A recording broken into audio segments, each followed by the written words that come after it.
Very good afternoon, everybody. This is the second day of our last presentation season. Semester 4 students are making presentations on contemporary literature. In this slot, we have presentations by Kishan, Datta, NANDITABA, NIDHI, NIYATI, RIDDHI, SNEHA, STUTI, and Pina. And you are going to make presentations on climate change in the world, the effect, causes, and the action, etymological mystery in Amitav Ghosh's Gun Island, corruption in education in context of Revolution 2020, comparison and contrast between the character of Joan and Susan in Julian Barnes's The Only Story, education system in Revolution 2020, Postmodern Absurdist critique of Julian Barnes's The Only Story, Reconstructed memory of love in Julian Barnes' The Only Story, Thematic study of Revolution 2020, and the new Subaltern in Arundhati Roy's The Ministry of Utmost Happiness. So these presentations we are going to have now. And we'll start with the first one. So, Kishan, you can start your presentation.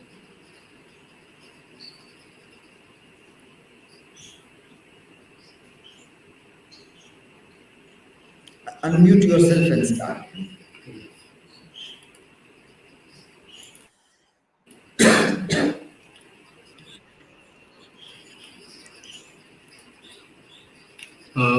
Hello everyone.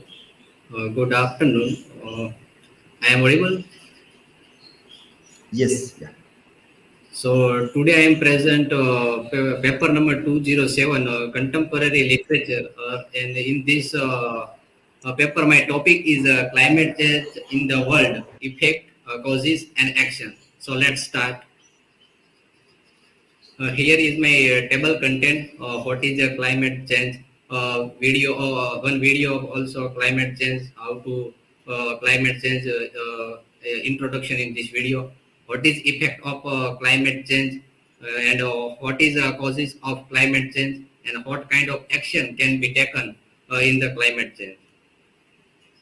So first of all, I am given a definition of climate change.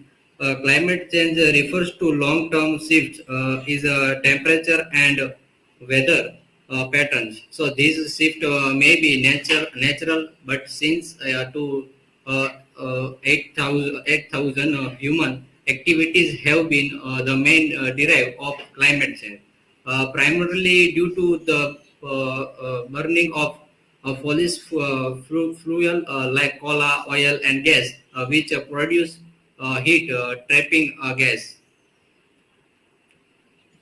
So here is one video you can watch.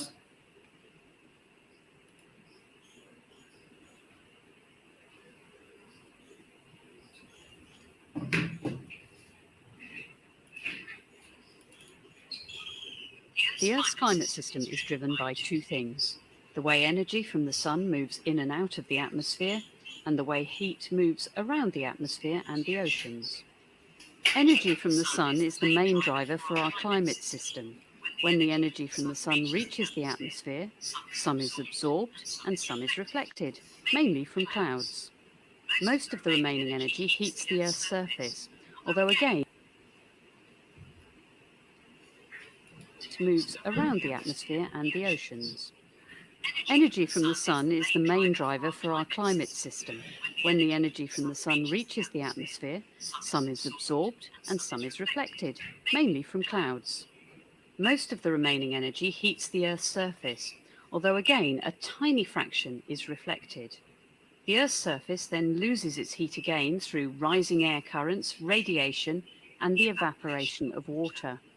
Some of this heat passes straight through the atmosphere and back to space, but some is absorbed by greenhouse gases like carbon dioxide, water vapor, methane, and ozone. Most of the air, nitrogen and oxygen, doesn't do this.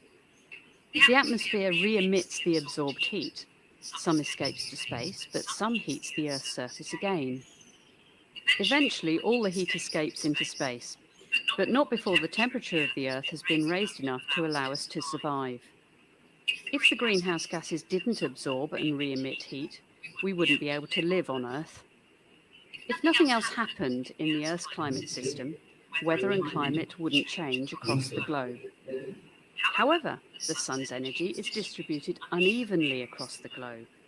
Because the Earth tilts, the sun's intensity changes at different latitudes and in different seasons. Generally, there is more heat near the equator than there is at the poles. In this example, the variation is shown during the Northern Hemisphere winter. To balance this inequality, the climate system moves heat from the equator to the poles through the atmosphere and the oceans. In the tropics, near the equator, thunderclouds develop, forcing warm air to rise and then drift towards the poles at high levels. Cooler air flows in the opposite direction at the Earth's surface, setting up cells. Similar cells develop in other areas as you move towards the poles. At the boundaries between these cells, air is either rising from the Earth's surface or falling down towards it. Where the air is rising, you will get low pressure, often with rain or snow. Where it's coming down, you will get high pressure and fine weather. That's how heat is moved around the atmosphere. Now let's see how it moves around the oceans. Changes in sea temperatures and saltiness create ocean currents. For example, the Gulf Stream is one of the strongest currents in the world. Surface water in the North Atlantic is cooled by winds from the Arctic. Cold, dense, salty water sinks and travels towards the equator deep in the ocean. In turn, the Gulf Stream moves warm water from the Gulf of Mexico northeastwards at the surface to replace it. This brings warmth to northwest Europe, making the climate milder than any other place at the same latitude. It is these interactions between the sun's energy and how the atmosphere and the oceans move heat around the Earth which produce different climates in different parts of the world and set up variations in our day-to-day weather. A warming world caused by increases in greenhouse gases could upset the delicate balance of our climate system and have an impact on our longer-term climate.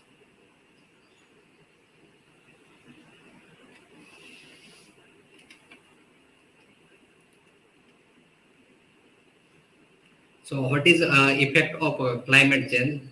First one is hotter temperature. So nearly all land areas are seeing more hot days and heat waves. 2020 was one of the hottest year on record.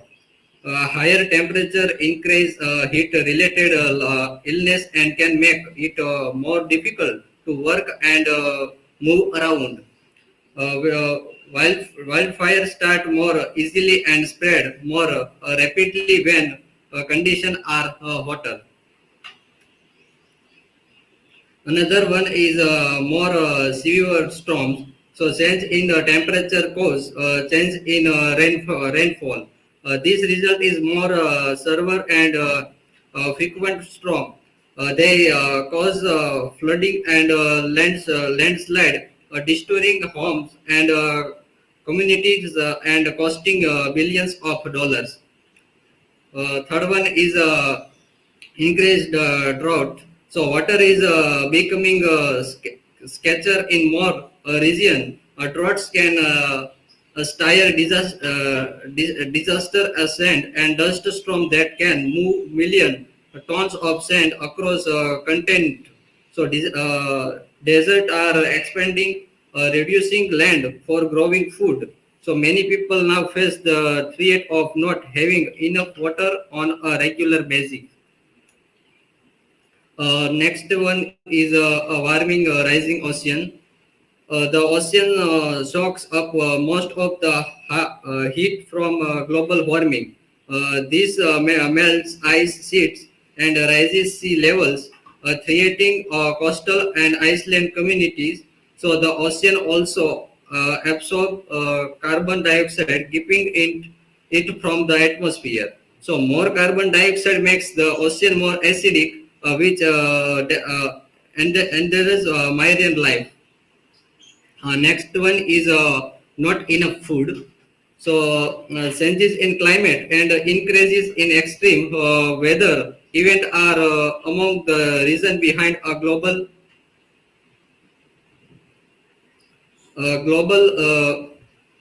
rise in hunger and poor nutrition. So fishes, crops, and livestock may be destroyed or becoming less productive. So heat stress can diminish water and grassland for grazing. Next one is a more health risk. So changing weather patterns are spreading disease such as malaria. Extreme weather events increase disease and death and make it is difficult for healthcare system to keep up. So other risk to health include increased hunger and poor nutrition in place where people cannot grow or find sufficient food. Next one is poverty and displacement. So the climate change increase the factors that put and keep people in poverty. Floods may sweep away urban slums and destroying homes and livelihood. So heat can make it difficult to work in outdoor jobs. Weather-related disaster displays 2.3 crore peoples a year, leaving many more vulnerable to poverty. So another one is what is the causes of climate change. First one is generating power, generating electricity and heat by burning foolish fuels such as coal, oil, and natural gas causes a large chunk of global emissions. Most of the electricity it is still produced from foolish fuel. Only about a quarter comes from wind, solar, and other renewable sources. Next one is the manufacturing goods. So manufacturing and industry produce emissions mostly from burning foolish fuels to produce energy for making things like cement, iron, steel, electronics, plastics, clothes, and other goods. So mining and other industrial process also release gases. Next one is cutting down forest. So cutting down forest to create a farm or fractures of for other reason causes emissions because when trees are cut, they release the carbon have been a storage. So since forest absorb carbon dioxide, destroying them also limits nature ability to keep emission out of the atmosphere. Next one is using a transportation. So most cars, trucks, ships, and planes run on foolish fuels that makes a transportation a major contributor of greenhouse gases, especially carbon dioxide emissions. So roads, vehicles account for the largest part, but emissions from ships and planes continue to grow. Next one is producing food. Producing foods require energy to run from equipment of fishing boats, usually with foolish fuels. Growing crops can also causes emissions, like when using filters and manure. So cattle produce methane, a powerful greenhouse gas, and emissions also come from packing and distributing food. Next one is powering buildings. So globally, residential and commercial buildings consume over half of all electricity as they continue to draw on coal, oil, and natural gas for heating and cooling. So the emit significant quantities of greenhouse gas emissions. Next one is consume too much. So our home and use of power, how you move around, what you eat, and how much you throw away, all contribute to greenhouse gas emissions. So does the consumption of goods such as clothing, electronics, and plastics. So, what kind of action can be taken? First one is save energy at home. Much of our electricity and heat are powered by coal, oil, and gas. Use less energy by lowering your heating and cooling, switching to LED light bulbs and energy efficient electric appliance. Next one is a walk, cycle, or take public transport.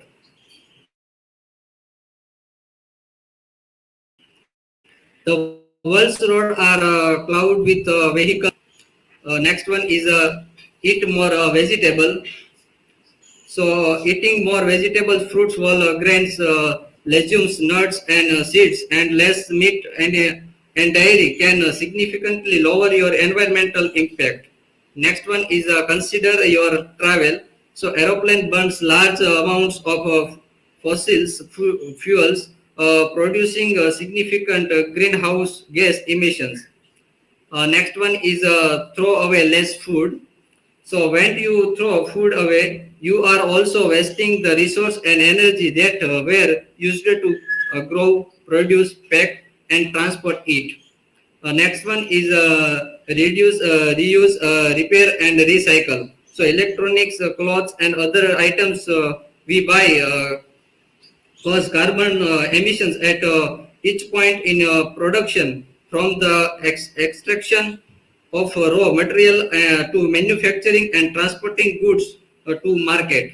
Next one is change your home's source of energy. So ask you utility company if your home energy comes from oil, coal, or gas. If possible, see if you can switch to renewable source such as wind or solar. Next one is switch to an electric vehicle. So if you plan to buy a car, consider going electric with more and cheaper models coming on the market. So even it is they still run on electric produce from fossil fuels. Electric crafts help reduce air population and causes significantly fewer greenhouse gas emissions than petrol or diesel provide a vehicle. Here is my conclusion. So our climate in the long-term weather that our plant normally experience, humans, animals, plants, and other living beings need a very specific climate in order to live. So, since in industrial revolution in the 8000s, our plants has been heating up to a much quicker rate than ever before, with damaging consequence. So we have been burning fossil fuels such as coal and gas to provide electricity, heating, and transport. So, but this release carbon dioxide, methane, and other gases into the atmosphere.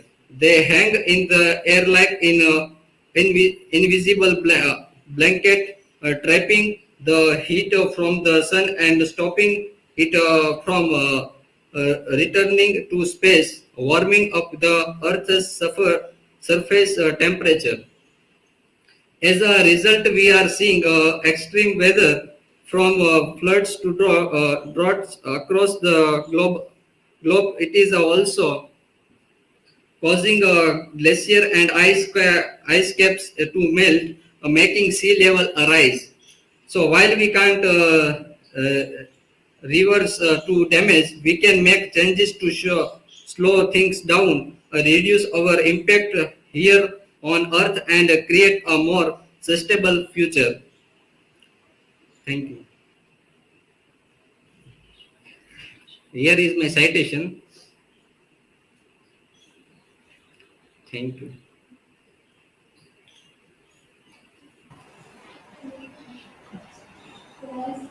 Yes, yeah. Okay. My question is that please give an example of climate change in present time. See, Yes, let me remind you that you have to see properly when you ask a question, so that when the live things are going on, we don't have to give simple instructions. So earlier it is given. Yeah? Yes, now you can ask.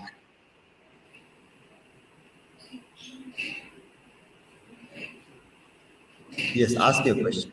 My question is that can you give any example of in present and yes, Pina. In present times, many climate change effect in the world.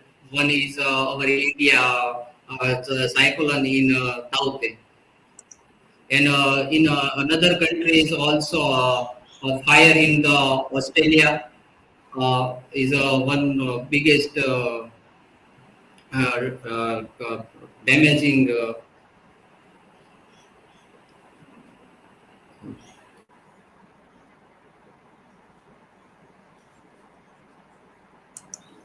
Who else? Yes, Kishan, my question is to Just a you. minute. Yeah. Okay, let me. Okay, now you can ask. Yes, Kishan, my question is to you. Give a reference in the literatures to a climate change. Yes, Stuti, so many writer use of this thing, climate change in his work. First one is the new wilderness. This one is a novel written by Daini. One is Gun Island, written by Amitav Ghosh. Uh, how to avoid a climate disaster. So written by Gates Bill. The story of More, written by Zehran Hoff, and All We Can Save, written by the Our Story, one of the novel written by Powers Richards. So many in English literature also, even another language literature writers write down in these topics work.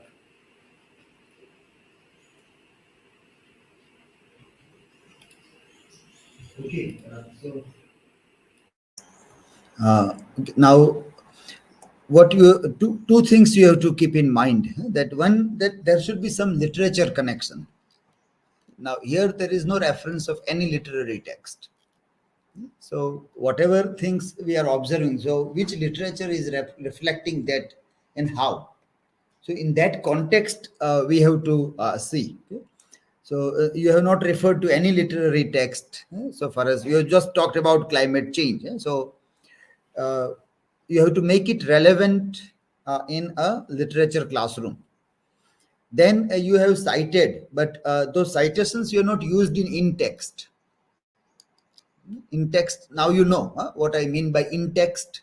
So in the slides, in parenthesis, or you are speaking that Nobuo or Rebecca or Christy is saying this or that, that is necessary. So based on that, you have to make your arguments and other things that you say. So that also you're not done. So that you have to take care of. Okay, fine. Next, now.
Is it visible properly?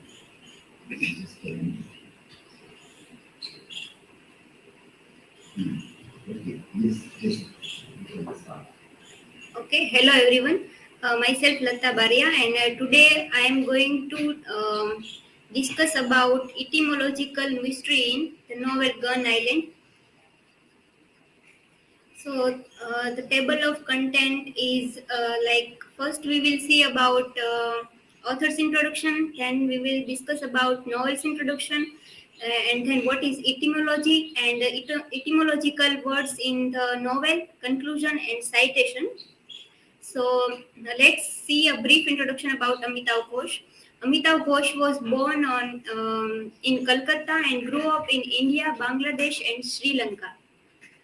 His notable works are The Shadow Lines, The Calcutta Chromosome, The Hungry Tide, The Great Derangement, Climate Change, and The Unthinkable, Sea of Puppies. These are the well-known work by Amitav Ghosh.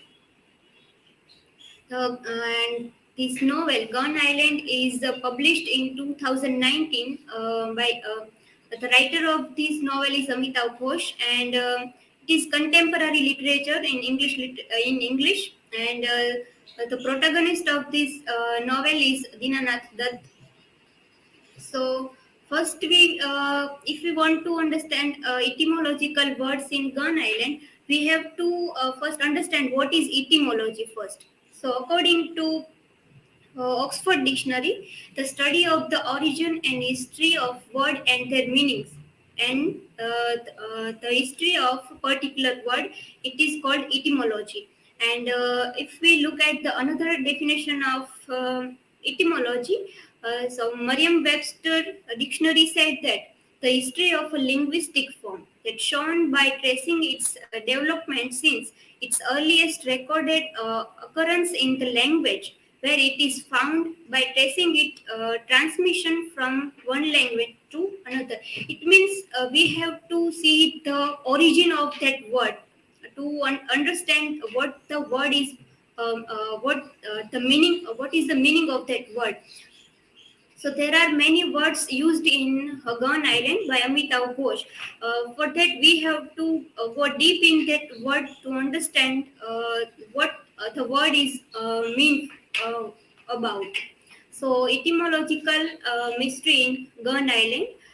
The novel is engaged with the Ghosh's fascination for etymology and how words is in different languages inform us our sensibility and understanding of the word.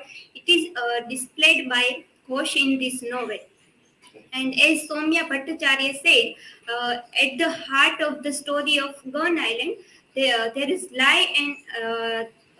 lies an etymological mystery, a derivation that points to the deep and inextricable intermixing of culture and civilization over the ages. And this is why etymological fascinates me, like sailor words too. Our travelers and tracing the journeys is like describing voyages of adventures. It means it gives you a different point of view to think about that words. In Gun Island, we see these words are etymological words. So let's see one by one. The first one is Gun Island. So in the beginning of the novel, the word is used bandhu. So Soma Koshal observed that the novel opens with the subject that described as one of his obsession, etymology. And the word banduk is used to mean gun in many languages that we know. And the title is Gun Island is not described as gun, and there is no direct reference of gun also. But there is a island within island in Venice, and in Venice we find one foundry where armaments and that includes bullets were cast there, and the foundry in Venetian dialect is known as ghetto, and the word ghetto is derived from ghetto, and also it is connected with Jews. And another vocabulary for Venice is linked to three apparently unrelated things, that hazelnuts, bullets, and guns. And the shape of hazelnuts is similar to that bullets, and which are in turn indisciplible for guns. But there is not the reference of that guns. The another reference that Chinta talked about the Gun Island is. She explained that Venice in Arabic language is known as Bandik, and the ancestor of the German and Swedish is Venedig. In Arabic, Bandik become Al Bandik, yeah, and the word is become then Bandik. So this gun is referenced to as Venice, not gun, and we can conclude that word by using that. Ultimate meaning of the title is not the gun, but the merchant who visited Venice and who found ghetto foundry in the Venice. So the word Gun Island means the merchant who visited Venice. The another word is land of palm sugar candy. So, while discussing about these words, Chinta asked Dean about the Bengali translation of these words. So, when Chinta asked Dean that what is the meaning of land of palm sugar candy in Bengali, so Dean said that it is Tal Mishrit Desh. And Chinta explained that the Desh is country. Tal is kind of a palm tree that produces sugar, and the Bengali word for sugar candy is misri. So Chinta said that the Arabic word misri means Egyptian, and the perhaps crystallized sugar is known as misri because the process had come to Bengal by way of Egypt. So Chinta said that this word land of palm sugar candy is used for Egypt, and also the merchant is visited Egypt in his voyage. So we can say that the land of palm sugar candy is a reference of Egypt. The another word that we see in this novel is land of kerchiefs. While this discussion, first Dean said about this whole story to Chinta, and later on Chinta explained that these all things are happened in real also.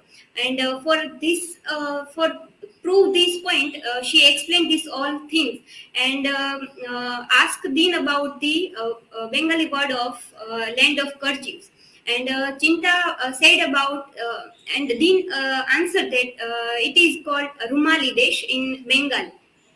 So Chinta said that it is the reference of Rumelia because Rumelia history is located in Turkey, and Rumelia comes from Rome, and it is Constantinople, the Byzantine Rome, and it was known in Arabic and Persian. So it means gun merchant and Captain Ilyas would have gone from Egypt to Turkey. So the land of Kerchief, the word is used for Turkey.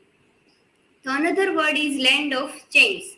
Uh, in the in the beginning of the novel and in the last part of novel, the use of this word we can connect.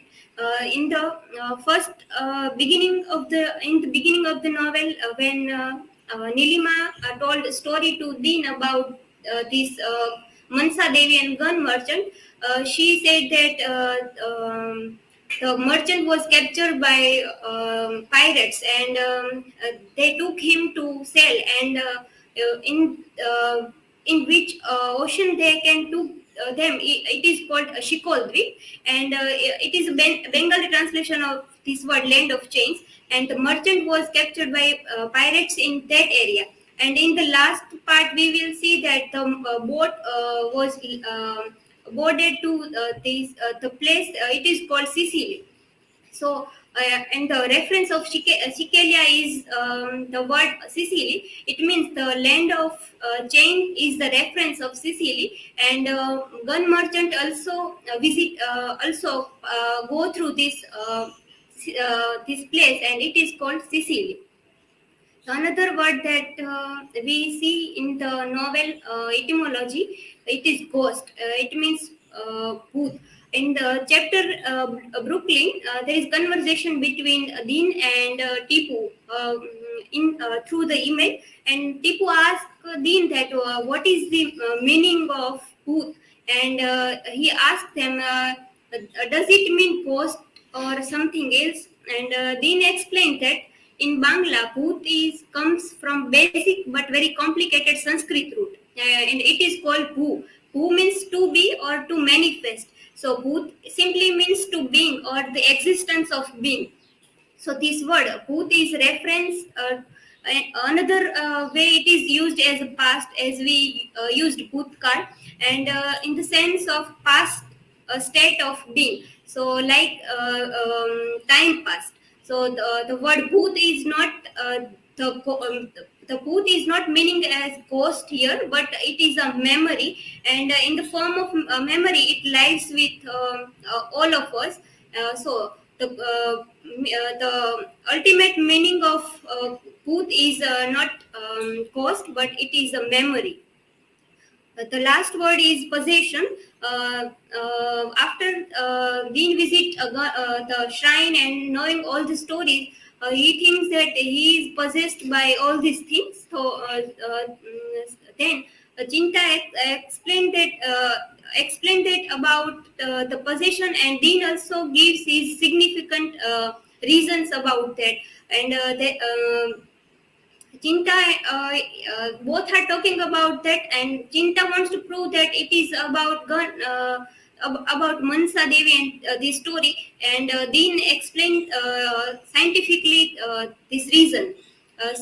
He said that possession is when someone is taken over by a demon, but and the demon is nothing but it's just a metaphor for grief, and it is imaginary thing, not real thing. And Chinta further explained that possession becomes when a person loses will and freedom, and it is a kind of awakening. So you are waking up to things that you had never imagined or sensed before. So the word possession means consciousness of things, awareness of things is called possession. After understanding all these words, we can conclude that the novel and these words are hard to understand because it goes deep in the root of that origin of the word. And by using these words, Ghosh makes this novel complex. And the question that arises in our mind that why Ghosh uses these old words. So we can simply say that Ghosh gives importance to his language, Bengali language, and it also interesting way of narrating the story. These are the references. Thank you.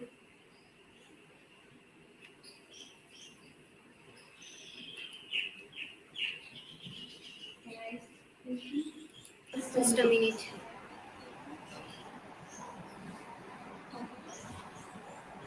Yes. Who is asking question?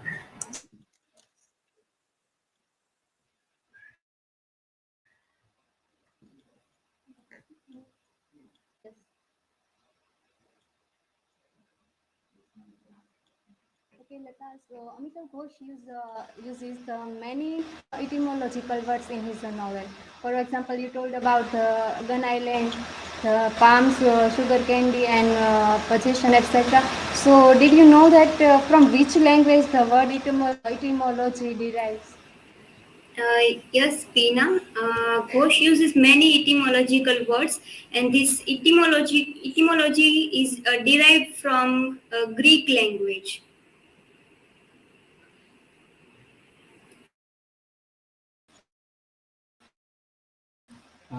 Yes, Lata.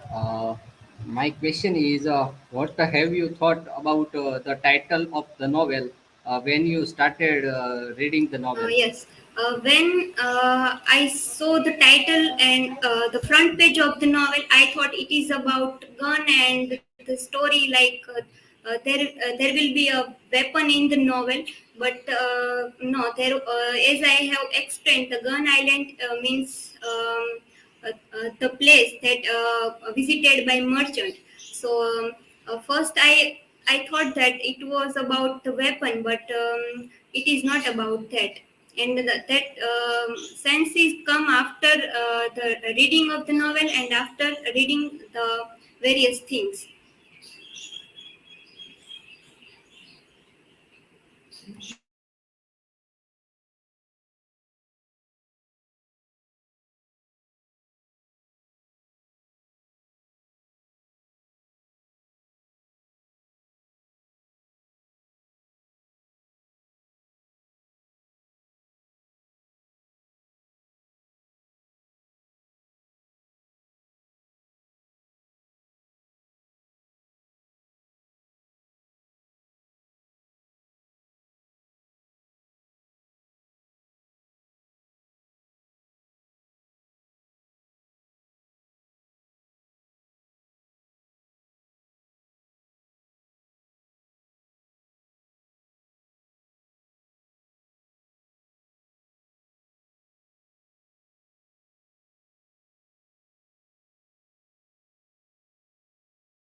Yes, you can start. Good afternoon, everyone. Today is the second day of presentation. Today my topic is Chetan Bhagat's novel Revolution 2020. My topic is based on corruption in education. We will get some brief introduction of the writer Chetan Bhagat. Chetan Bhagat is a rising star in the contemporary modern Indian literature and is multi-talented personality. As we all know that the novels of Chetan Bhagat and the works that he wrote is very famous among youth also because his novels and his works, his books are somewhere we can relate to our personal life also. He tries to bring things which are very common in our life and people can relate their situations and contemporary events with his books also. He is a novelist, communist, public speaker, and a screenplaywright. His notable works includes Five Points Someone, The Three Mistakes of Lives, One Arranged Murder, etc. He was included in the Times Magazine list of world's 100 most influential people in 2010. We will take an overview of the story. The Revolution 2020 is the story of three friends from Varanasi. The life story is predictable, a love story, or rather a love triangle involving Gopal and childhood friends Raghav and Aarti. Here, the story is by Chetan Bhagat. It is said that, frankly speaking, when you read the book, you see it's not so political, but it has the issues of corruption in it. It's still 80% love story, and the rest is about the issues he is talking about. Revolution 2020 is something that is very close to my heart. This was said by Chetan Bhagat, overview of his novel Revolution 2020. But if we go deeper in sense, we will find that there is a love triangle between the three characters of the story. But corruption is something which is the turning point over their lives. So it is very important in notifying it. And if we focus on the background, the activities of corruption and all the other minor aspects, you will find that the story starts from corruption through it seems to be a joke to a student's hobby. Another thing is the corruption in the novel. Here the situation arises when there is an institute, the Ganga Tech, represent as one of the biggest institutions and predictably to be a well-reputed university, is founded on corruption and disputed land, and on which it is situated is usurped forcefully and illegally from Ghanshyam. Ghanshyam is the uncle of Gopal. So Gopal belongs to a very poor family. Aarti belongs to a upper rich class, and Raghav belongs to middle class family. So all these three characters in the novel is representing the family background also, and it also represents that how family background affects the life and the career of people. Gopal has faced many things in his life which are not easy for him to face. He has faced his father's death, so many loans on his father, and then this way he went on the corruption side. On the another side, we can see that here Gopal loves Aarti, but Aarti loves Raghav. There is also a love triangle in it. Here, everyone waits for for the opportunity of Gopal. Not only the capitalists, but the professionals are also second to none to catch their chance. In the initial procedure to establish the Ganga Tech, they had to grease the different palms at every stage. Here we can find that to establish this Ganga Tech Institute, Ghanshyam and Gopal had tried to do corruption. Here, an important aspect said by a famous Hindi poet and social reformer Kabir Das, he mentions that teachers are even greater than the God now in the system. From top to the bottom has corrupted each and all. All the people, professionals or capitalists concerned with the education system focuses on the money and only forget their moral duty. Here is a report by UNESCO on how the corruption is prevailing in India. In Indian education system, it is mired in corruption, and a high rate of teachers' absenteeism is in the country was a key factor for it, according to the new global study. The UNESCO's International Institute of Educational Planning study on corruption in education released recent says that 25% teachers absenteeism in India is among the highest in the world and second after Uganda. The global average of teachers absenteeism is about 20%. This is the most important factor which we can say it is an obstacle in the upbringing of the students, which is which is the future of our country. And in India, if we talk about Bihar, there is 2 of every 5 teachers were reported absent in the figure, and UP was reported to be one-third of total teachers.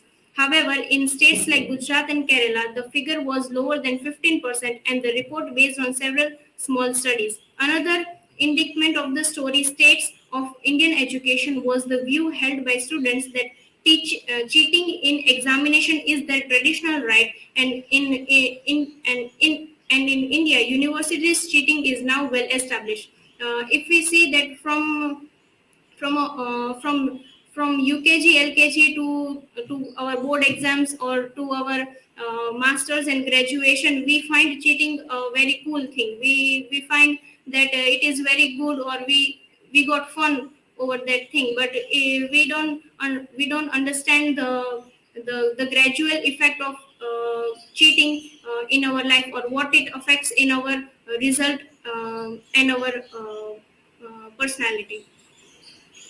Here is a scam, Vyapam scam, which was very famous, held in 2013. Vyapam is an government institute in Madhya Pradesh. The Vyapam scam was an entrance examination, admission and recruitment scam that was unearthed in Indian state of Madhya Pradesh. It involved scammers, including politicians, seniors and junior officials, and businessmen, systematically involving imposters to write papers, manipulate exam halls, sitting arrangements, and supply forged answer sheets by bribing officials. The scam involved 13 different exams conducted by Vyapam. We can also get an recent example that recently we have breach of law in our in recent example.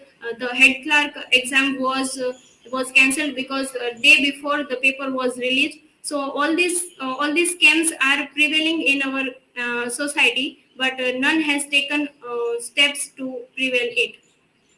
The Vyapam scam involved collusion among exam candidates, government officials, and middlemen, and undeserving candidates were offered high marks in exams in exchange of kickbacks. The following tricks are used in involving the scam, like manipulation of records, leaking of answer key, impersonation, and copying. If we talk about the education system, that how our education system is bribing the law, if we go over the period of Mahabharat, we can also remind of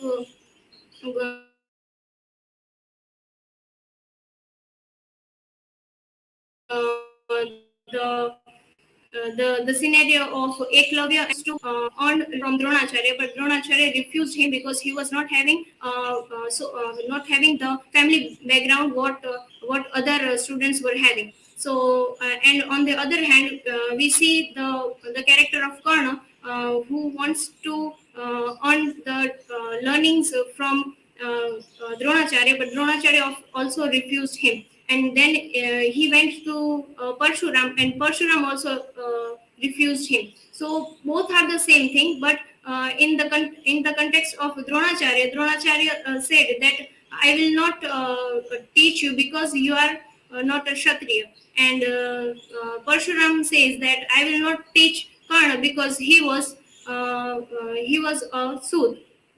So all these things were prevailing from our Vedic time, and still it is going on. The reaction of the social media over the scam. The mysterious death of the people linked to the Vyapam scam triggered dark humor on the social media. People had make fun of it in the fictional television of it, and people had said that it is the game version of Indian version of Game of Thrones. And online perceptions was also created that any sort of link or to the scam could bring trouble or even mysterious death. There was also the hashtags very famous, like Khuni Vyapam or Killer Vyapam scam or Vyapam genocide. Over the years, the judgment had come of the Supreme Court, and it was delivered 83-page judgment and cancelled the degree of 634 doctors. And the court said the action of the appellate are found on unacceptable behaviors and in complete breach of law. Their actions constitute acts of deceit. National character, in our considered view, cannot be sacrificed for benefits. If we desire to build a nation on the touchstone of ethics and characters, and if our determined goal is to build a nation where only rule of law prevails, then we cannot accept the claim of appellate or suggested societal gains. We have no difficulty in concluding in favor of the rules of law, and fraud cannot be allowed to trounce on the stratagem of public good. So by this we can understand that the corruption in education is the most important thing we need to consider, because it is the biggest obstacle in the lives of youth. We have also some film adaptations of this concept, like corruption in education. We have movies like Arakshan or Super 30. Both movies, the movie Arakshan has the concept of the reservation of seats, and the movie Super 30 belongs to that by not having not paying fees or not having the social background, all the students cleared the IIT JEE exams.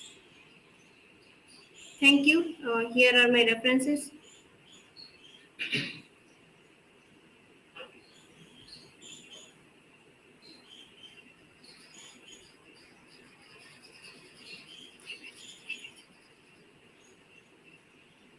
Okay, so questions?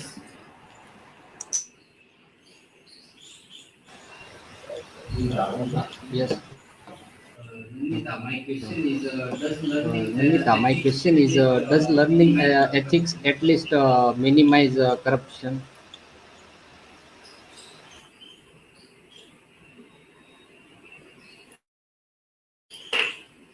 Please repeat your question. Uh, yes, my yes, question is, my does question learning is ethics at least does learning minimize? ethics at least Uh, minimize corruption? uh, Ethics are very important in our life. It is important, and if we want to ruin the channel of corruption, it is important. And corruption can be prevented from within or an individual, and it has conducted through moral values. Okay.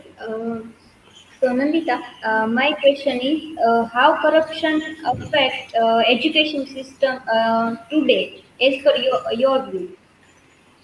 Um, the education system is very diverse, and if we talk about the corruption, that how it affects it affects the poor delivery of educational channel. It affects our morality. It affects everything which is connected to our ethics, and the corruption is the cost of our growth and development.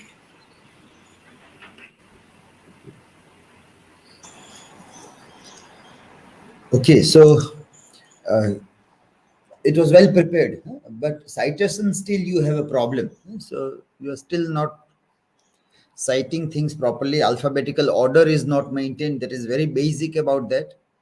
And when you speak about it, for example, if you are citing this Vyapam, and you are citing from Hindustan Times and the Times of India, so you can say that Dhananjay Mahapatra has reported in the Times of India, and then you say all those things.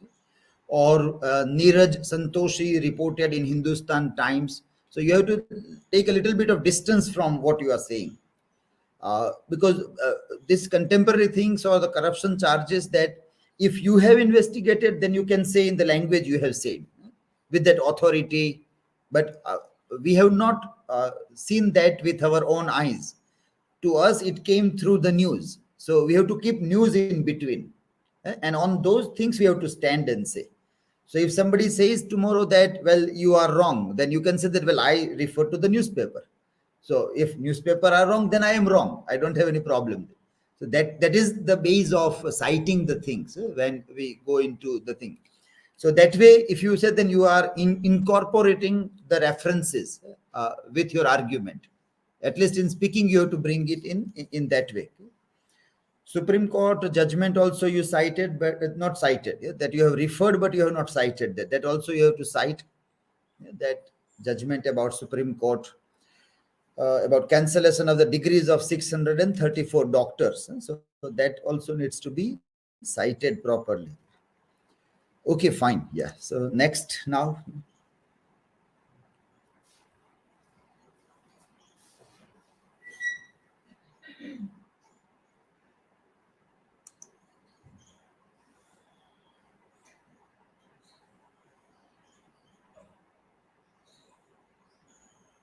Slightly you can put down that so you can like this.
It's loading.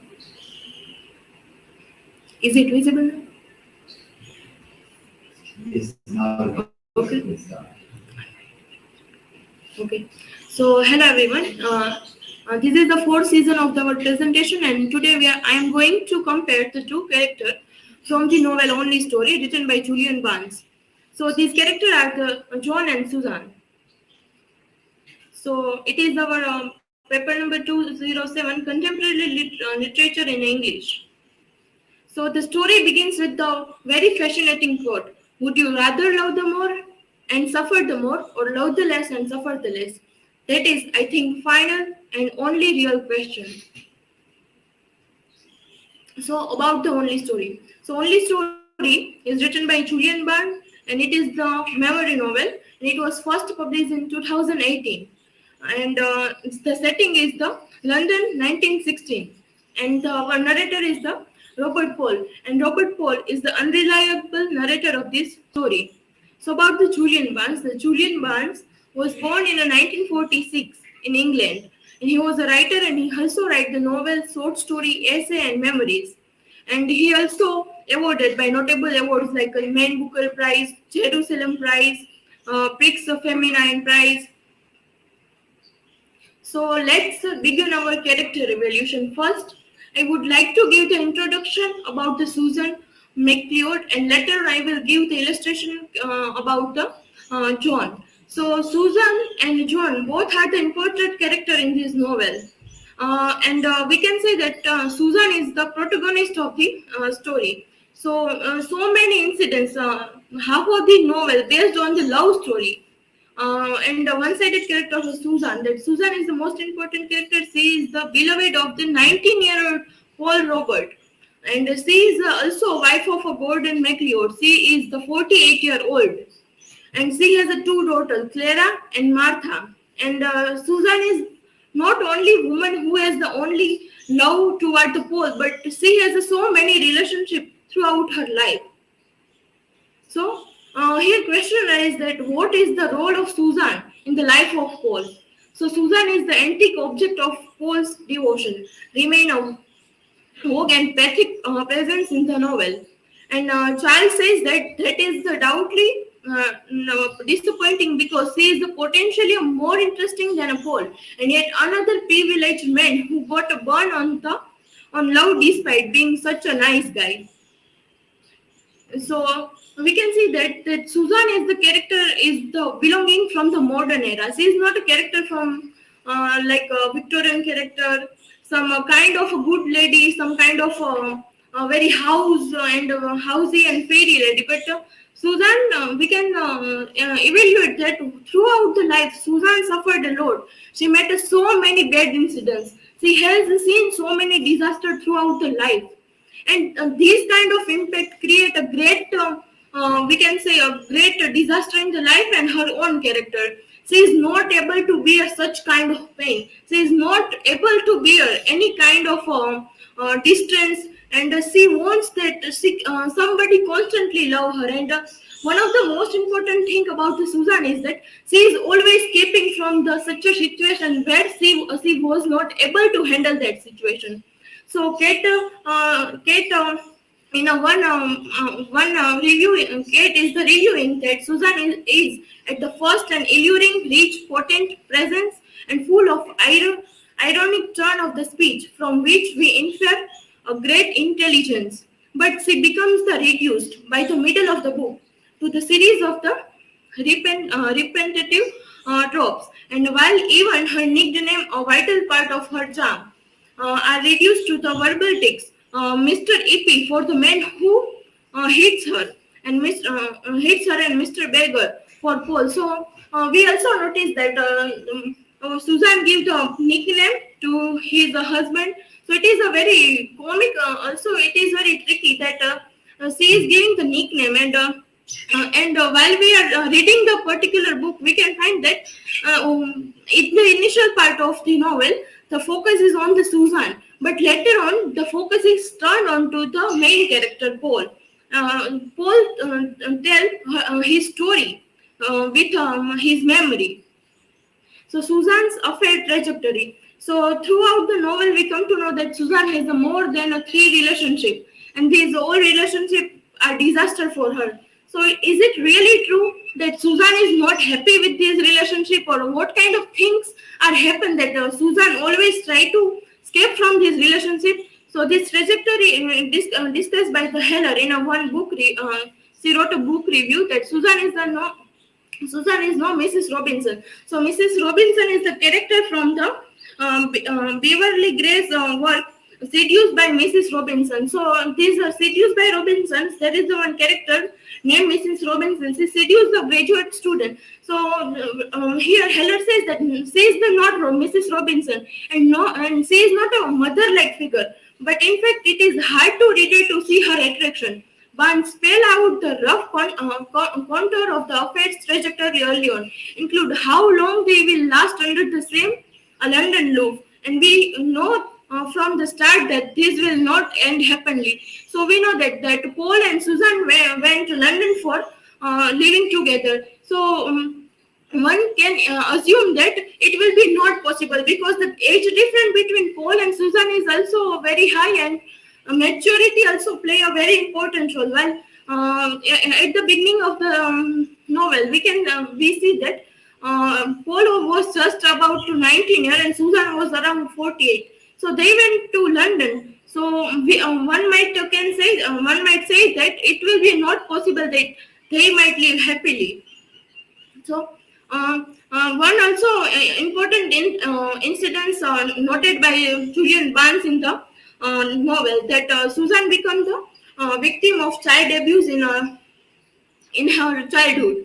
So this is the paragraph talk about that she went to the Uncle Florence home in the summer vacation, and there she was seduced by Uncle Hem. So this makes her character frigid, that she is not able to come with anyone's relationship, or she has become one kind of a cold-blooded lady toward this kind of relationships.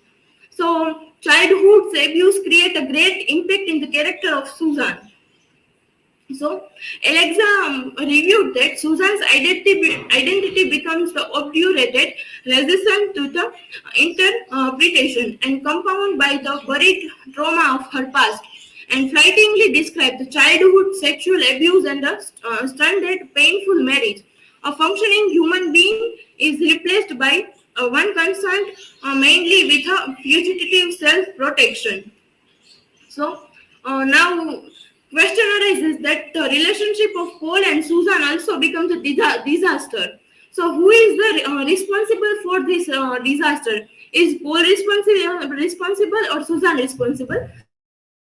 So Eric reviewed that we know quickly enough who killed the relationship and how it's going to end. It's clear soon enough that Susan is hurting on a path of unstoppable self-destruction. What we have left guessing until the very end is why she does it, only to be frustrated in our quest for understanding in the resolution tool. In a true postmodern indeterminacy, the issue of that Susan feels for 3 or 4 men in her life is partly in doubt, as is her possible frigidity, and until the end, she remained obscure and unknowable. So, throughout the life, Susan has more than 3 relationships. At the younger age, she has a relationship with Gerald, and she also with a relationship with Gordon, and she married, but the marriage was not so much happy. And she has a 2 daughters, but still, the husband and wife are sharing the bed. So, this kind of says that. This is the frigidity, or we can say the not happy life of Susan. And this happened with Paul also, that when Paul come to the relationship with Susan, there is the not happy relationship between them. So it is the character of Susan. Now character of John. So for the character of John, we can just refer the only novel. So Joan is the former tennis partner of the Susan McLeod, and she is the 53-year-old lady. In the novel, she has been with the Yeppers, and she is the sister of Gerald. Joan had looked after their father until his death and had never married. She liked dog and took an afternoon gin or 2. So about the Joan, that she was the large woman in a pastel blue trouser, and she had a tight curls and brown lipstick, and was approximately powdered. And she is around 53, and she kept Yeppers with her. One Yepper died, and she decided that never keep them, because when you are alone and you love someone, and wherever they were and they die at the time, you feel that the pain, like you are lost to the person. And later on, she kept another dog named Sybil. So she spent her life with Sybil, and she drank, she smoked, and played tennis and crossword. So we can say the 2 different women from each other. While Susan has a relationship, no doubt that Joan has a relationship, but she has not that kind of emotional relationship. Or Joan never claimed that you are become the reason of my disaster. So Joan is that kind of character. She knows that whatever happening to me is for that I am responsible. So we can say that Joan is here stand for the counter character for Susan. So what is the story of Joan? So Joan was played tennis very well, and she and her brother Gerald won pretty much everything and up to the country level. And when Gerald died, Joan was devastated. They lost their mother when they were little. Their father had a work very day in that insurance company. So they were through into the depending on one another. And when Gerald died, she went off the rails a bit and started sleeping with the people. So we can say that Susan is always blaming to each another person. And here Joan accepted whatever situation was that. Joan is a very mature person, very understanding person, and she accepted each and every situation. So this kind of a difference we can find in a Joan and Susan. No doubt that Susan has seen so many disasters, so many bad things, so many pain in life. But when we are comparing the character of Joan and Susan, we come to know that Joan has seen more than Susan. She passed with so many bad incidents through the life, but she is stick to with her own decision. She is not blaming anyone. She lives alone. She find that now nobody is mattering, and whatever happening is no mattering. We have to do whatever we want to do with ourselves.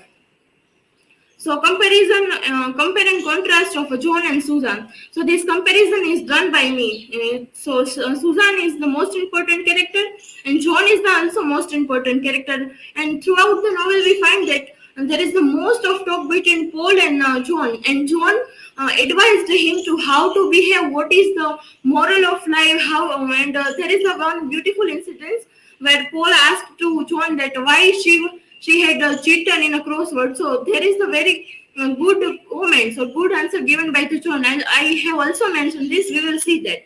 So she is married, and and still see Susan was affair with a 19-year-old Paul, and she is totally different from John. And John is the totally contrast to Susan, and throughout the life she also faced so many bad incidents.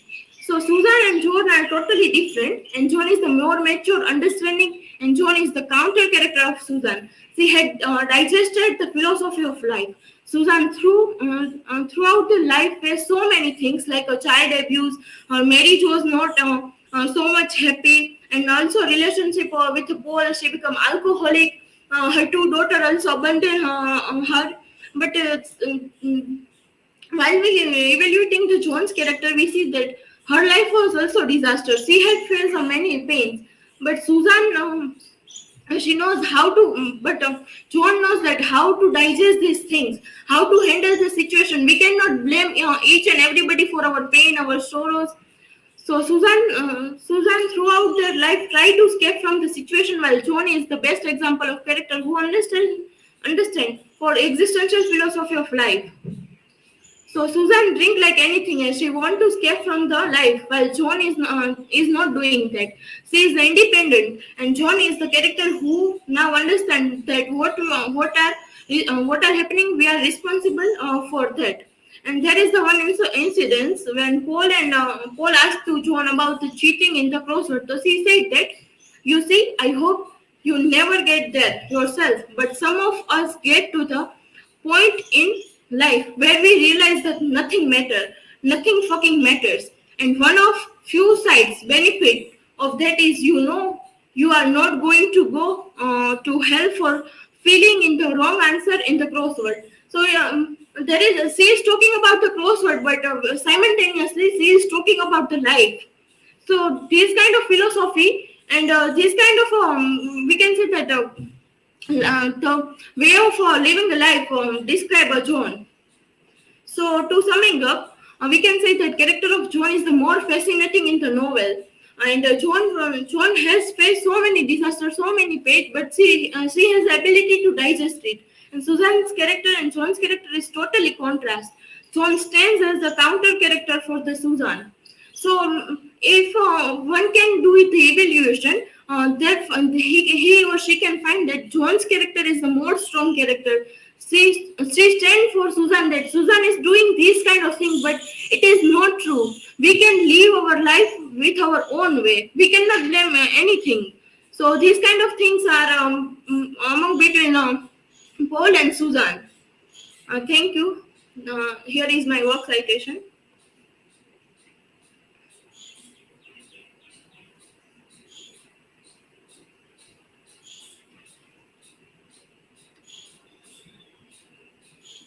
Yes, Who is asking questions? yes.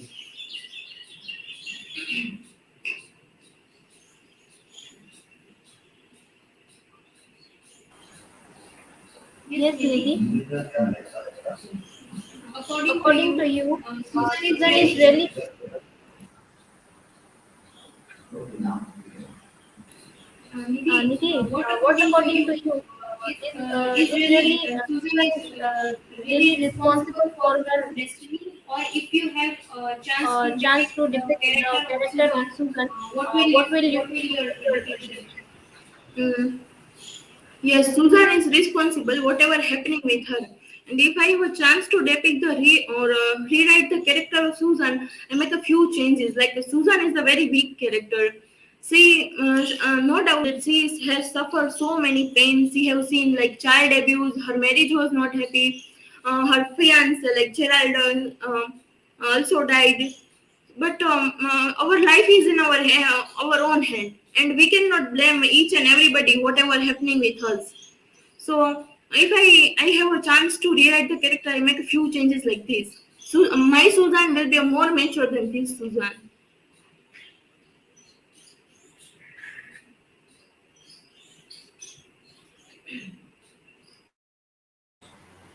Okay, so Nidhi, my question is, are you feeling same like the characters of the only story? Like many times we do mistakes and we blame others for this mistake. So have you feel like this kind of situation in your life? Mm. Yes, Lata. It is our human nature that if we have done mistake, we are always trying to search a window for our escape. We are blaming each other because if we are not doing this, we cannot live. Like we have a grief that, today, for example, I have beaten you, and then if I'm not giving a proper reason, like Lata is behaving bad with me, and she had done the same I have did. So if I'm not doing this, beating you will create me more grateful. So we are always trying to search a window for escape our mistake, to blame each other. So this is the according to me, this is the way to live the life, and by only this doing we can live. So yes.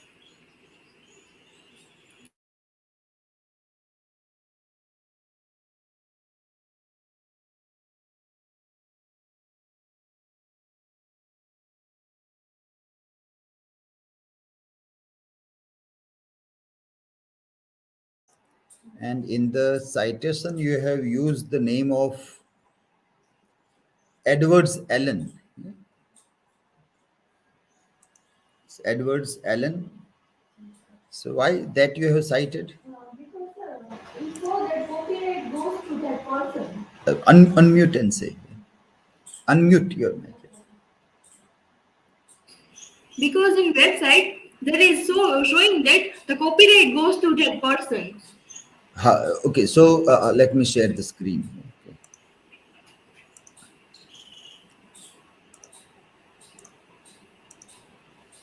So this is the website. Yeah, the students can also see this, and you have cited here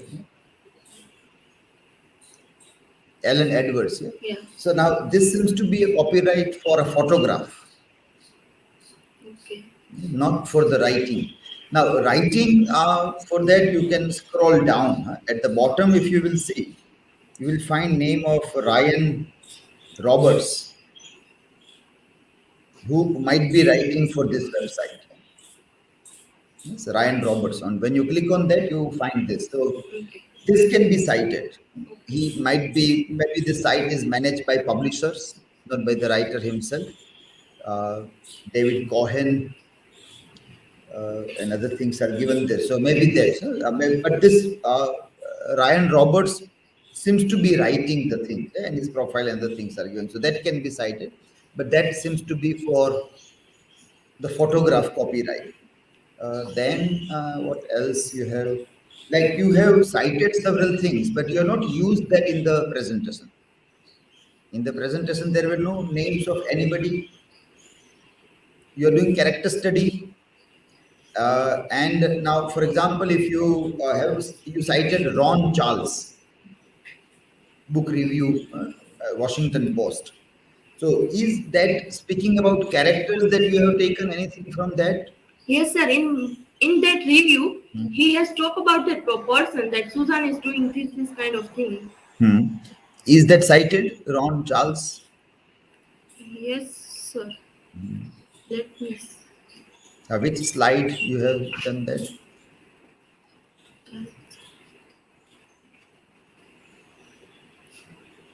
Charles Ron? Ha. Charles Ron.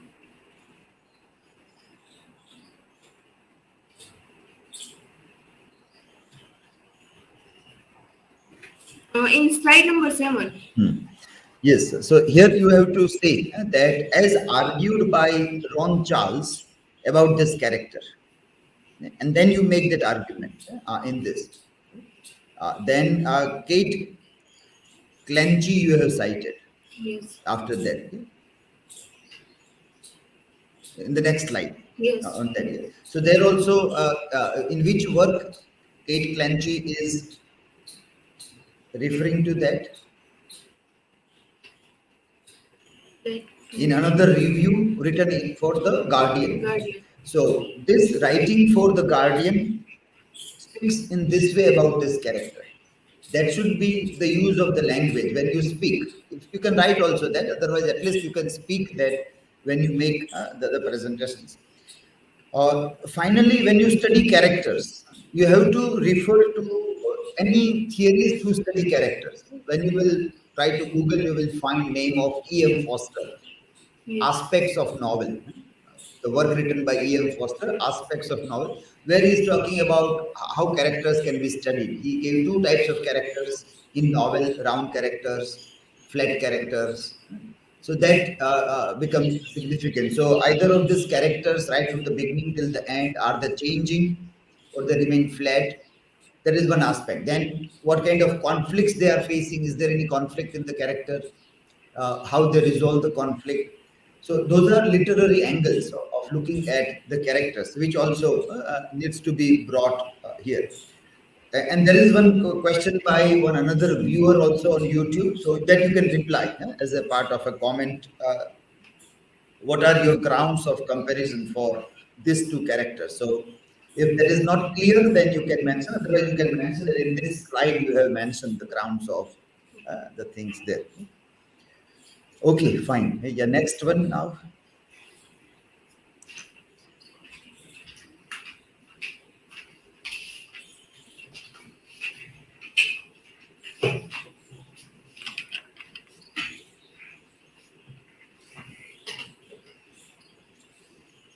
You can also adjust the camera.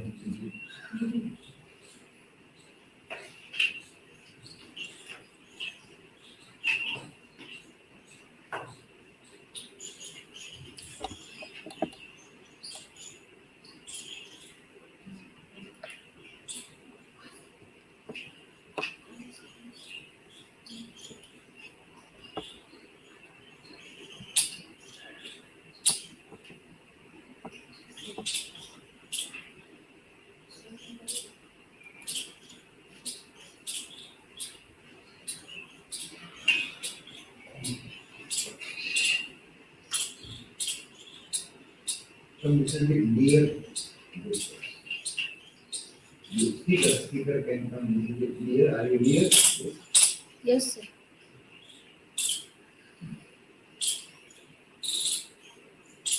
Is it visible? No. We are not able to see your Slides, if you are sharing.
start.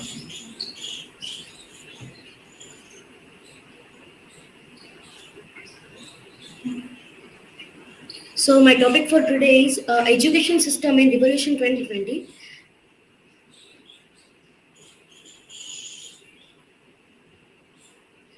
Chetan Bhagat is an Indian author and columnist. He was included in Time magazine's list of world's 100 most influential people in 2010.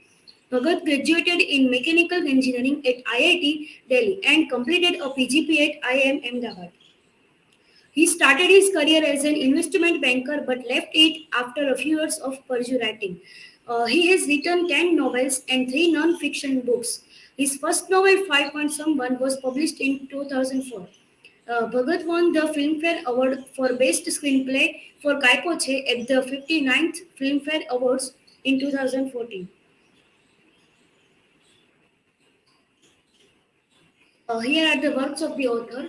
5 Point Someone, One Night at the Call Center, The Three Mistakes of My Life, Two States, Revolution 2020, Half Girlfriend, One Indian Girl, The Girl in Room 105, and One Arranged Murder, and 400 Days. And here is the non-fictional works of the author, What Young India Wants, Making India Awesome, and India Positive. So today I will deal with Revolution 2020. Here are the main characteristics of the novel. Gopal, Aarti and Raghav. Gopal is a poor and corrupted person in the book. Aarti, she is the only girl between the two boys. And Raghav, he is intelligent boy who is very ambitious.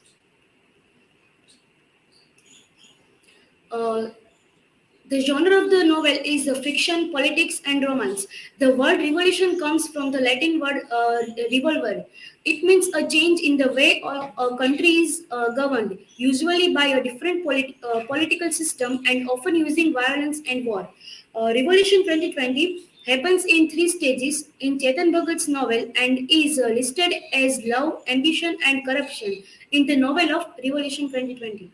All these 3 stages are played by Gopal, Aarti, and Raghav, characters in the novel. Their journey starts from the sacred city of Varanasi. Here, the ambition of Gopal's father is to make his son an engineer, but Gopal's passion is different. He meets a politician and opens a technical institute, initiating corruption. Raghav is from a middle class family and cracks the IIT entrance test, but his passion is to be a press reporter, writing against corruption and how it has polluted the whole education system from top to bottom. Finally, the most beautiful girlfriend of his, right from school days, aspiring to become an air hostess, the daughter of the district magistrate, loves Raghav, but goes for outing with Gopal, which puzzles Gopal most of the time as the whom she loves. The novel shows how the 3 stages of revolution is love, ambition, and corruption play a crucial role in the novel and in the lives of Gopal, Aarti, and Raghav. As the plot takes the three to depths of desperation, love, ambition, and crushing disappointment, Bhagat tries to reflect the state of India's private education that is not just the lifeblood, but sometimes the only hope for millions of students from small towns turning their bright eyes at an assured and uplifting future. Here, Revolution 2020 is foremost a love story. In fact, a love triangle, as both Gopal and Raghav loves the same girl, Aarti. Corruption, particularly in the education sector, is the backdrop of the story. Chetan Bhagat, being a capitalist, wants the society not to be fully corrupt, especially in the field of education. Another Chetan Bhagat says the idea of his latest work, Revolution 2020, emerged because of the rampant corruption in the education sector, which affects millions of youth. The writer said his protagonists Gopal and Raghav are intelligent boys. One wanted to use his intelligence to make money, one wanted to use his intelligence to create a revolution. The problem was they both loved the same girl. Here, the Bhagat states that I am a motivation speaker now and travel around the country. As a part of that, I visited several small colleges and noticed that rampant corruption in the education sector. I thought this affects millions of youth, so I should do something about it. Hence, Revolution 2020 was born. Chetan Bhagat has always been very cautious and aware with most of the issues related to the society. That's why he always represents him through the articles published in the newspapers. Bhagat writes in his article that many of us unfortunate enough to be educated and emotionally invested in our country are in pain these days. We see our nation being plundered and mismanaged by the politicians in the power. While talking to India Real Time, he says that I saw corruption at almost every level. While I am a capitalist at heart and I have no problems with commercialization, as such, I believe that while it's okay if education becomes a profitable business, it's not okay if it becomes corrupt. You can make money, everybody makes money, but the moment you enter into a corrupt mindset, it has dangerous consequences. Especially in education, if you have corruption in education, you end up with a whole generation that is not trained properly.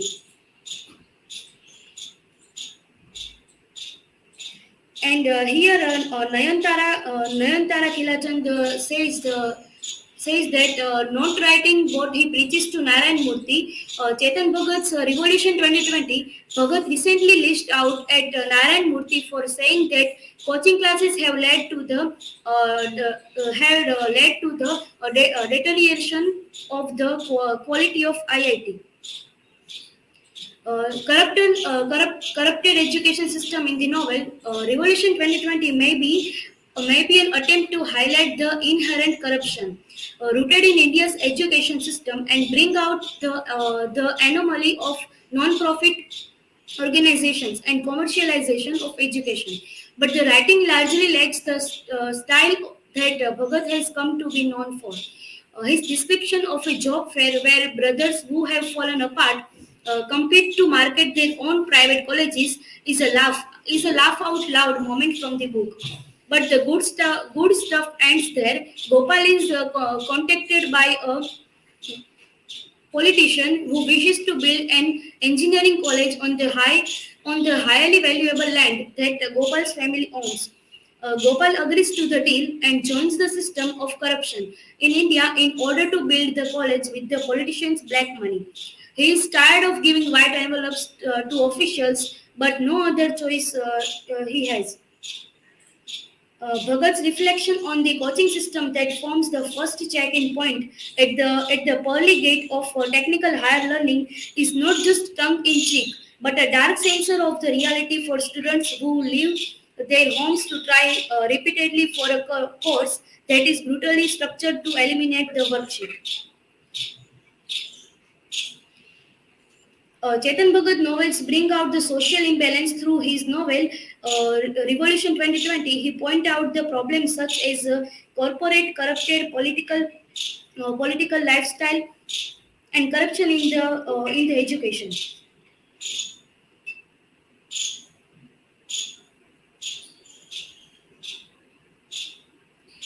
So here are the reviews on the book. It is by Chatterjee Ritupana. Revolution 2020 is simply because Bhagat is the author of 5 Point Someone that had sharp humor to less cracking story. A lot is expected from an author who is said to have not just millions of youngsters from their iPods into reading, but also given a face to the average Indian student buried under parental expectations. As a book, Revolution 2020 is average and lacks the street smart style Bhagat is known for. The language has degenerated into clipped monologue. It is dramatic in a garish way, idealistic without the backing of reason, and sadly self-indulgent. If it nails one thing, it is the systemic corruption in the education system. But pity that the pointless love story gets in the way of what could have been a great read.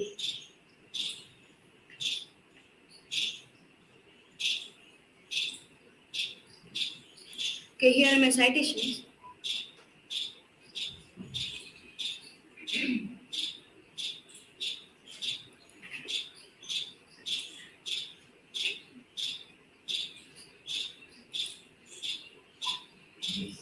Who is asking questions? Yes, Niyati.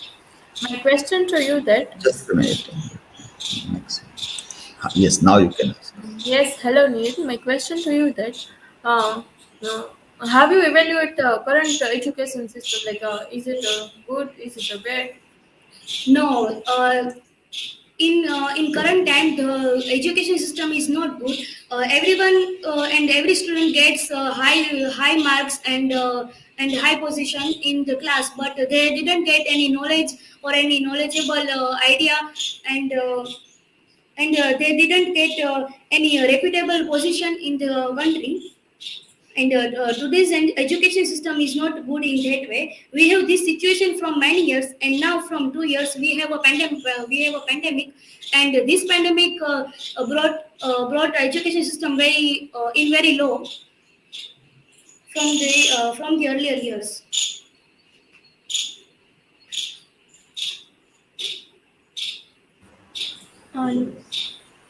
Niyati, my question to you is,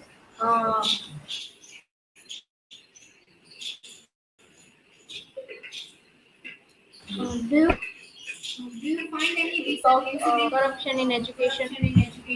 Yes, recently in Jamnagar, Gujarat, Anti-Corruption Bureau has caught a medical college professor who was alleged uh,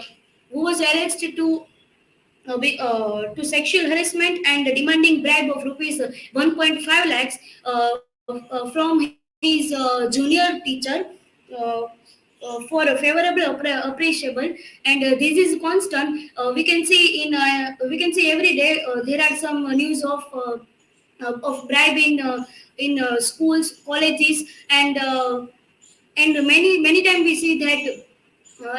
see that some students in the exams put the notes of the rupees in the paper and write that please give me some good marks and I will pass and etc.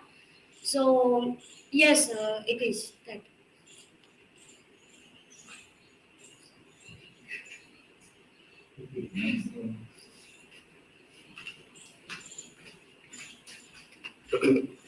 Okay, so hello everyone.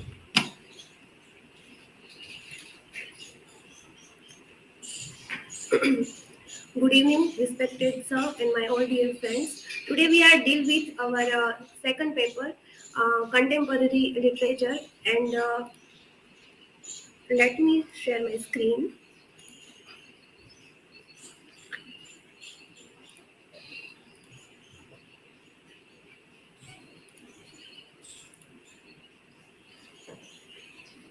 Just a minute.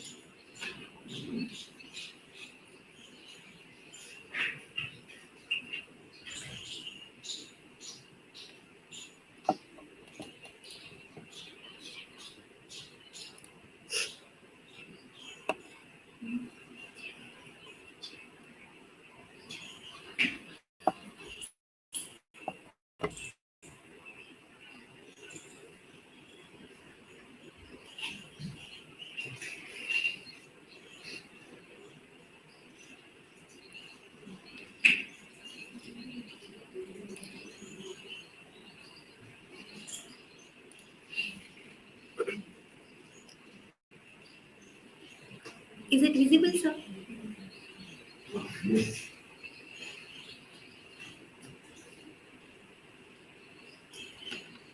Play your presence. Play it and share that way. Okay. Now, The Google Classroom page. okay. Now it is. Okay.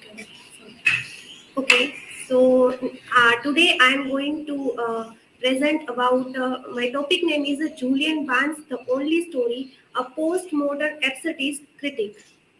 So first we see the table of content, that brief sketch of Julian Barnes, then introduction, critics corner, theoretical framework, analysis, and then works cited. So first we deal with a brief sketch of Julian Barnes. So here are some brief sketch about Julian Barnes, that he was born in 19 January 1946. His occupation is a writer, and a novel, short story, essay, and are a genre of Julian Barnes. Mostly literary movement is postmodernism, and here are some notable awards for from Julian Barnes. So now, introduction, absurdism and co-production of postmodern society in the only story. So Nagel, in his essay, argued that absurdity is one of the most human things about us, a manifestation of our most advanced and interesting characteristic. So, in the only story, gives a comprehensive idea to understand absurdism under the heading of postmodernism, and also clarifies that now postmodern society has its deep effects on the absurd subject.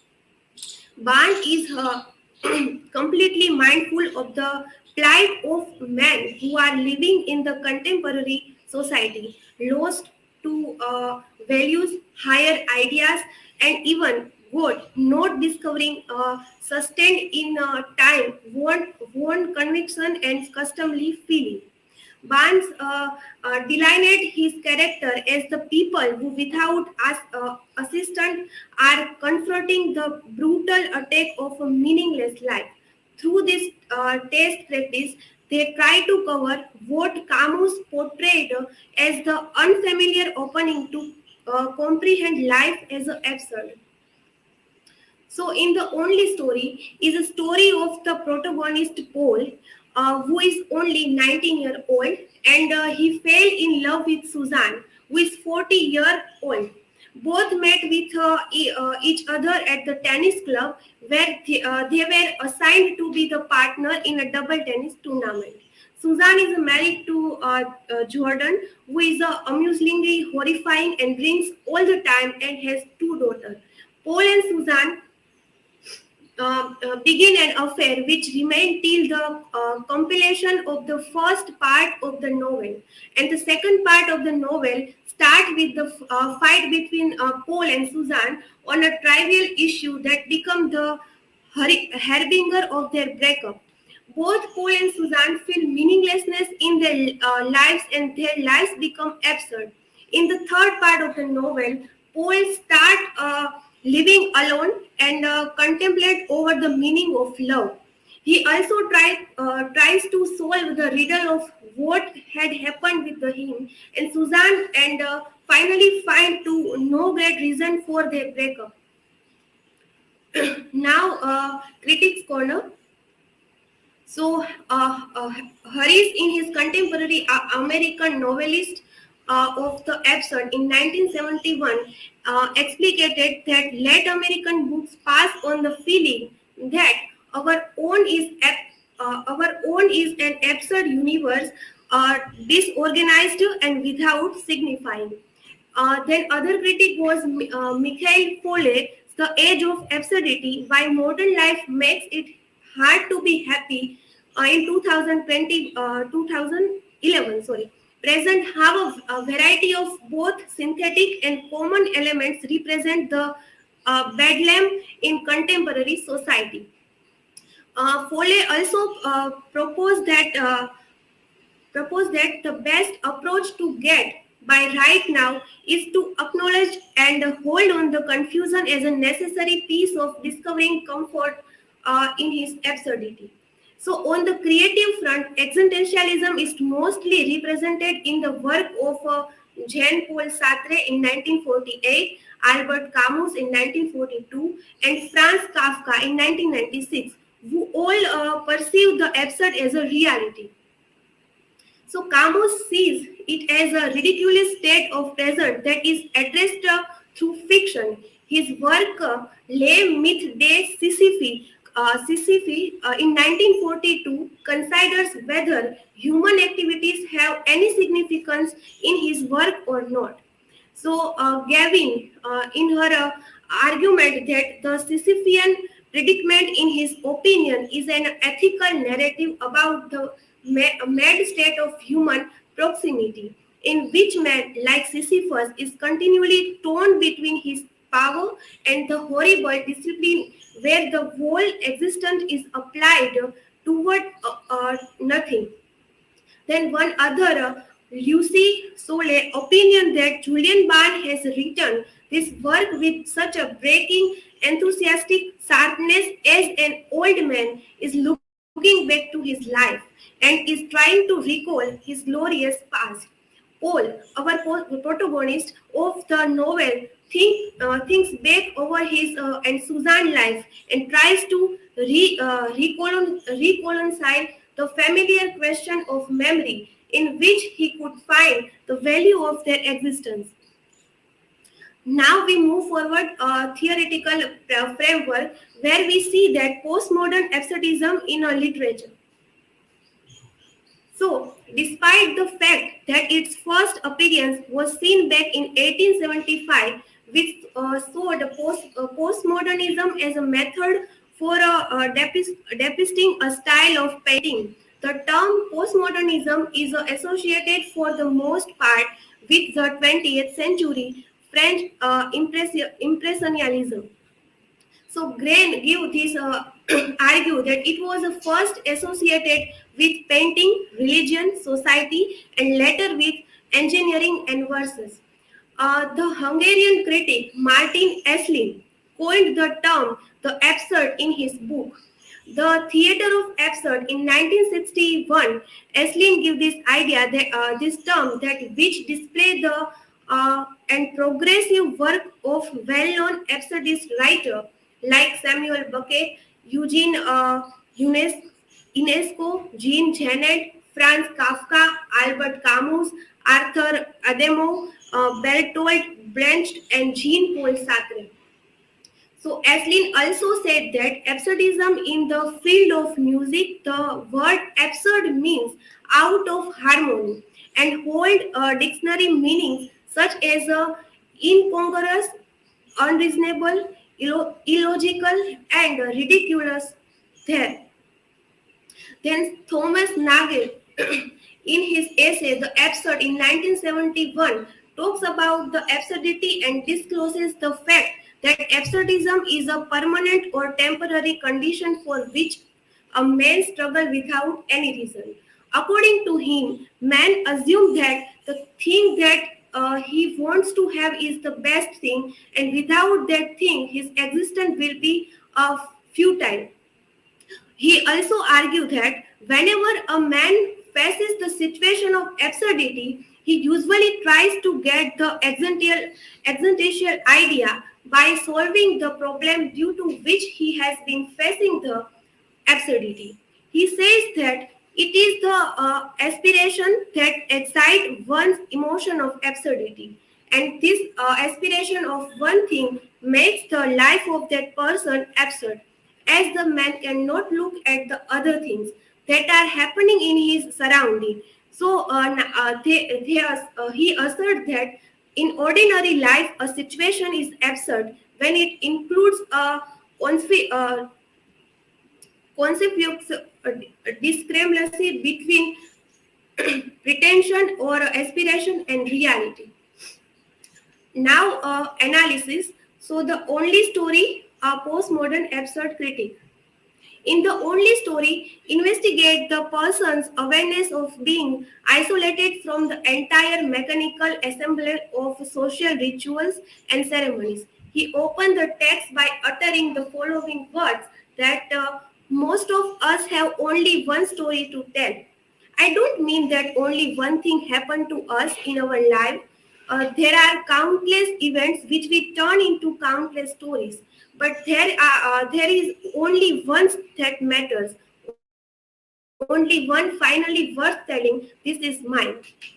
So the protagonist of the novel, Paul, interviews for his significance and reason for being loved forever.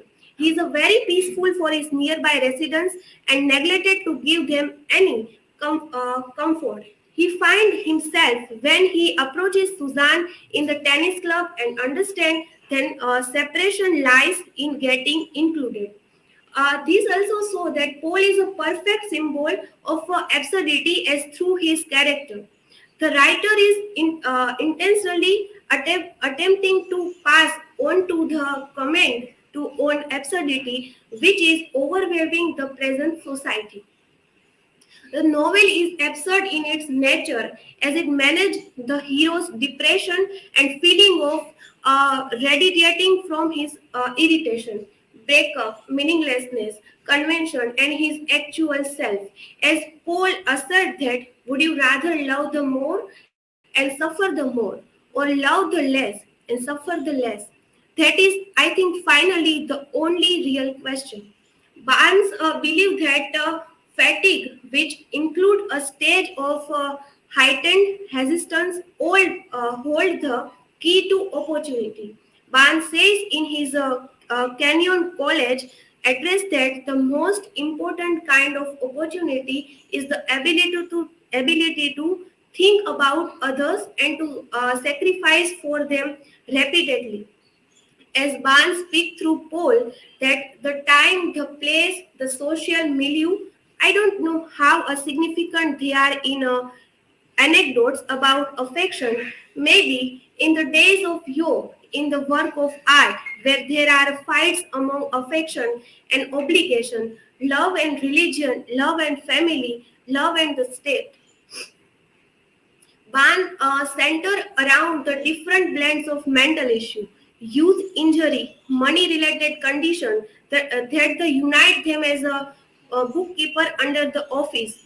Ban communicate the and tumult which is present in the contemporary society.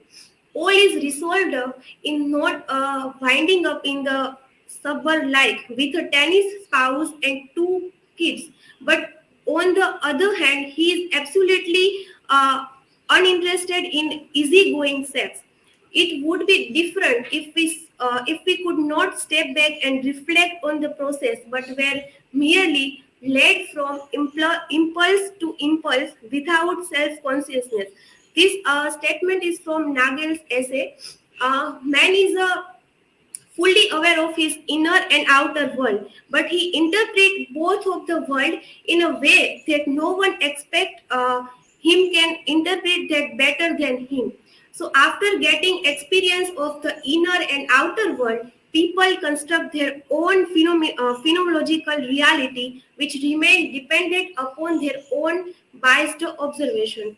In the novel, Barnes tries to do the sum by making his protagonist character worthwhile. That I am sorry, our acquaintance has been so brief, my dear. So now let's sum up. In this, absurdism as a postmodern hybrid genre has been critically analyzed by concentrating chiefly on the elaborative characteristic of absurdism like boredom, confusion, and meaninglessness. Absurd as an integral part of a postmodernism.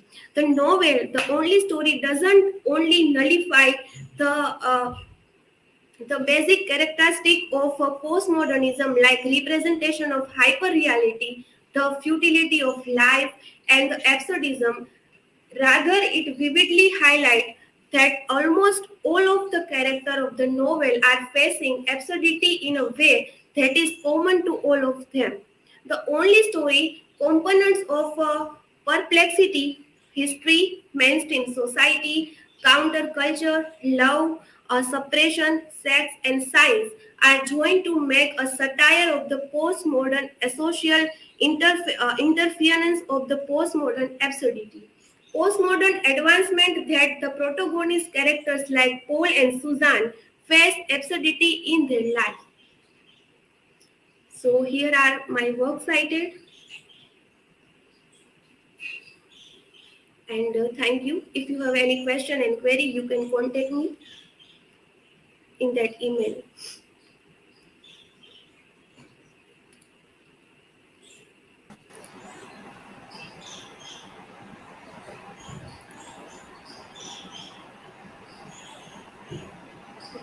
Question.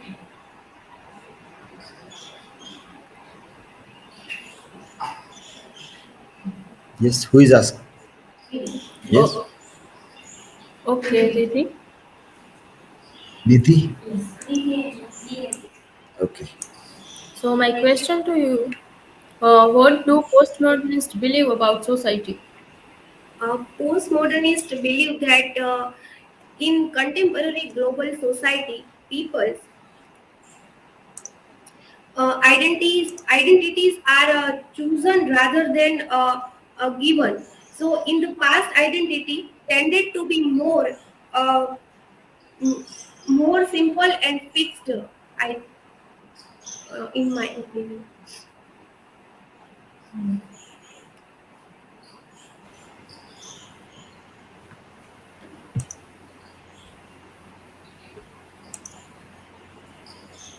So, Riddhi, my question is that what are three qualities of absurdism?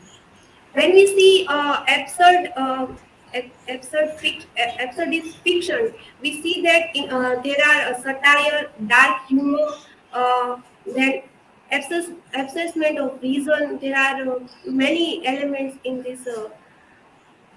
I think. I,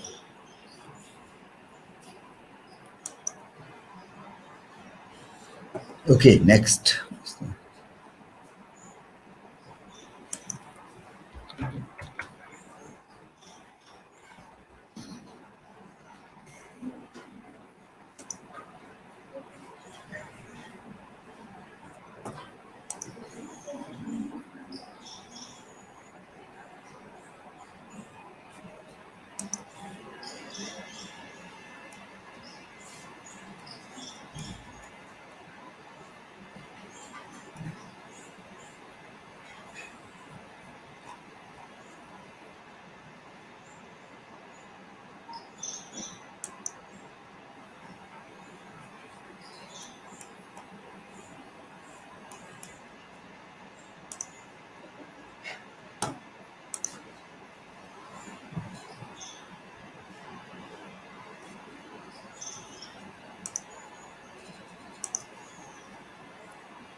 Hello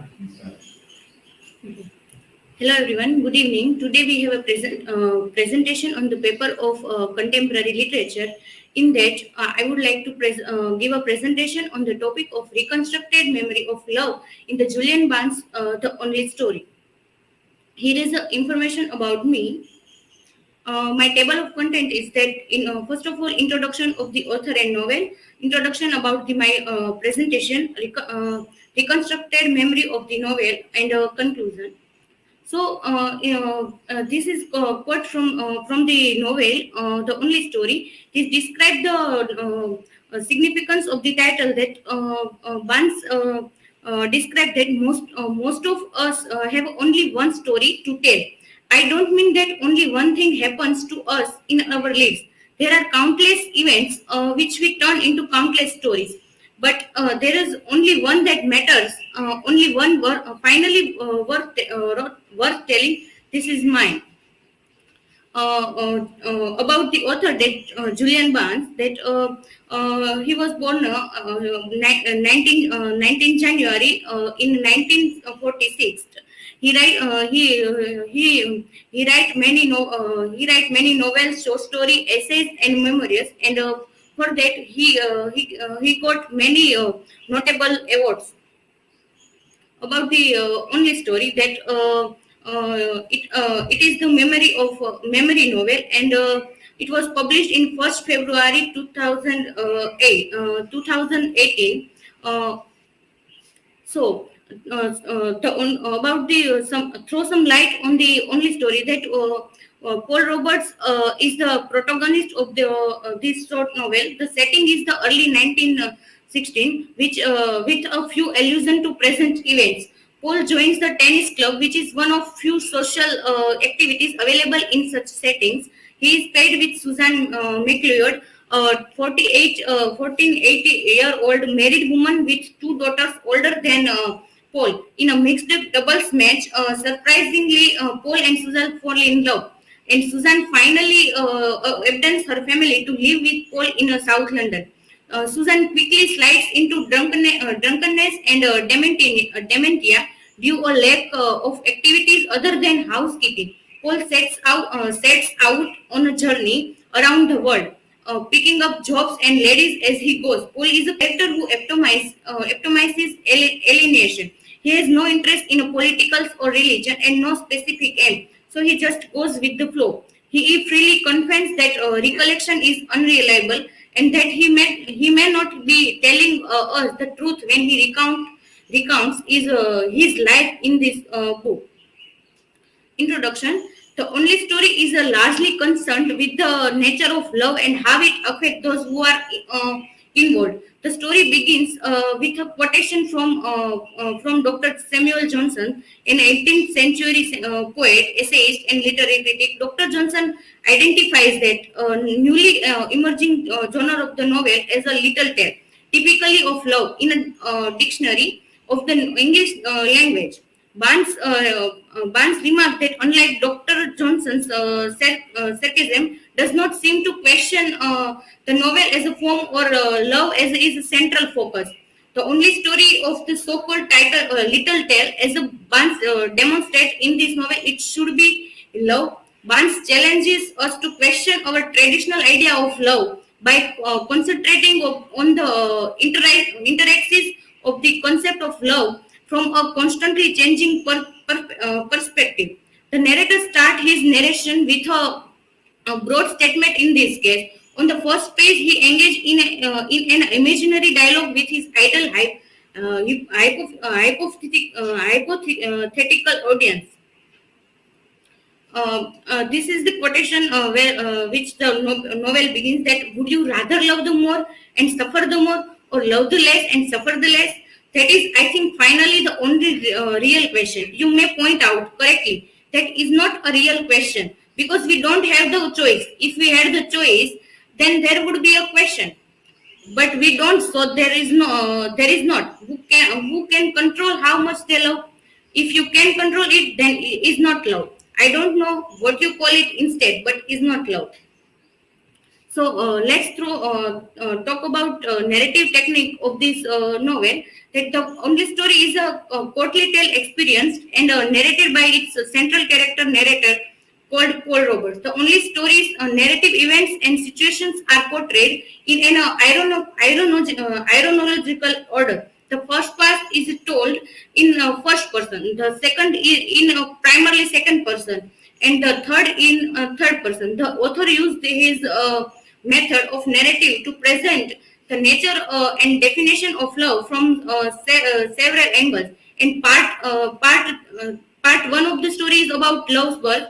Part two is about love's death or test, and part three is about love's aftermath or effect. Similarly, the different chapters of the novel is recounted in a varied modes and formats depending on their substance.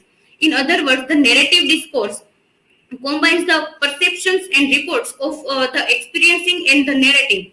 As Julian points out that in each novel, Barnes seeks to explore a new area of experience and play with different narrative modes.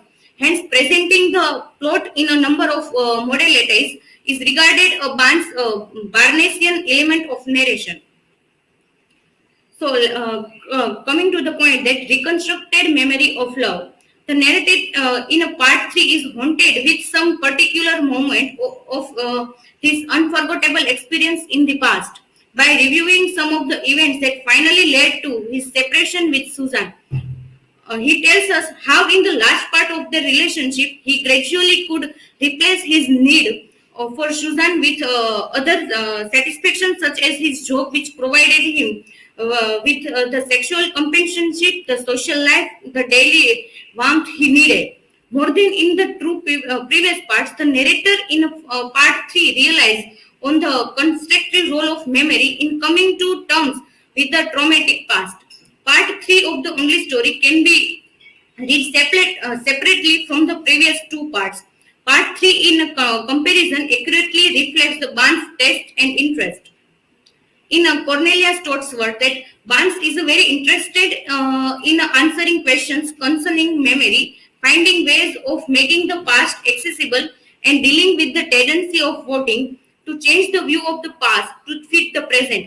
According to Child's argument, that Barnes' novels can sometimes seem like conversational forests that develop a line of throughout about society and culture into all kinds of fictional avenue, but they are also often formally unusual and almost perversely experimental.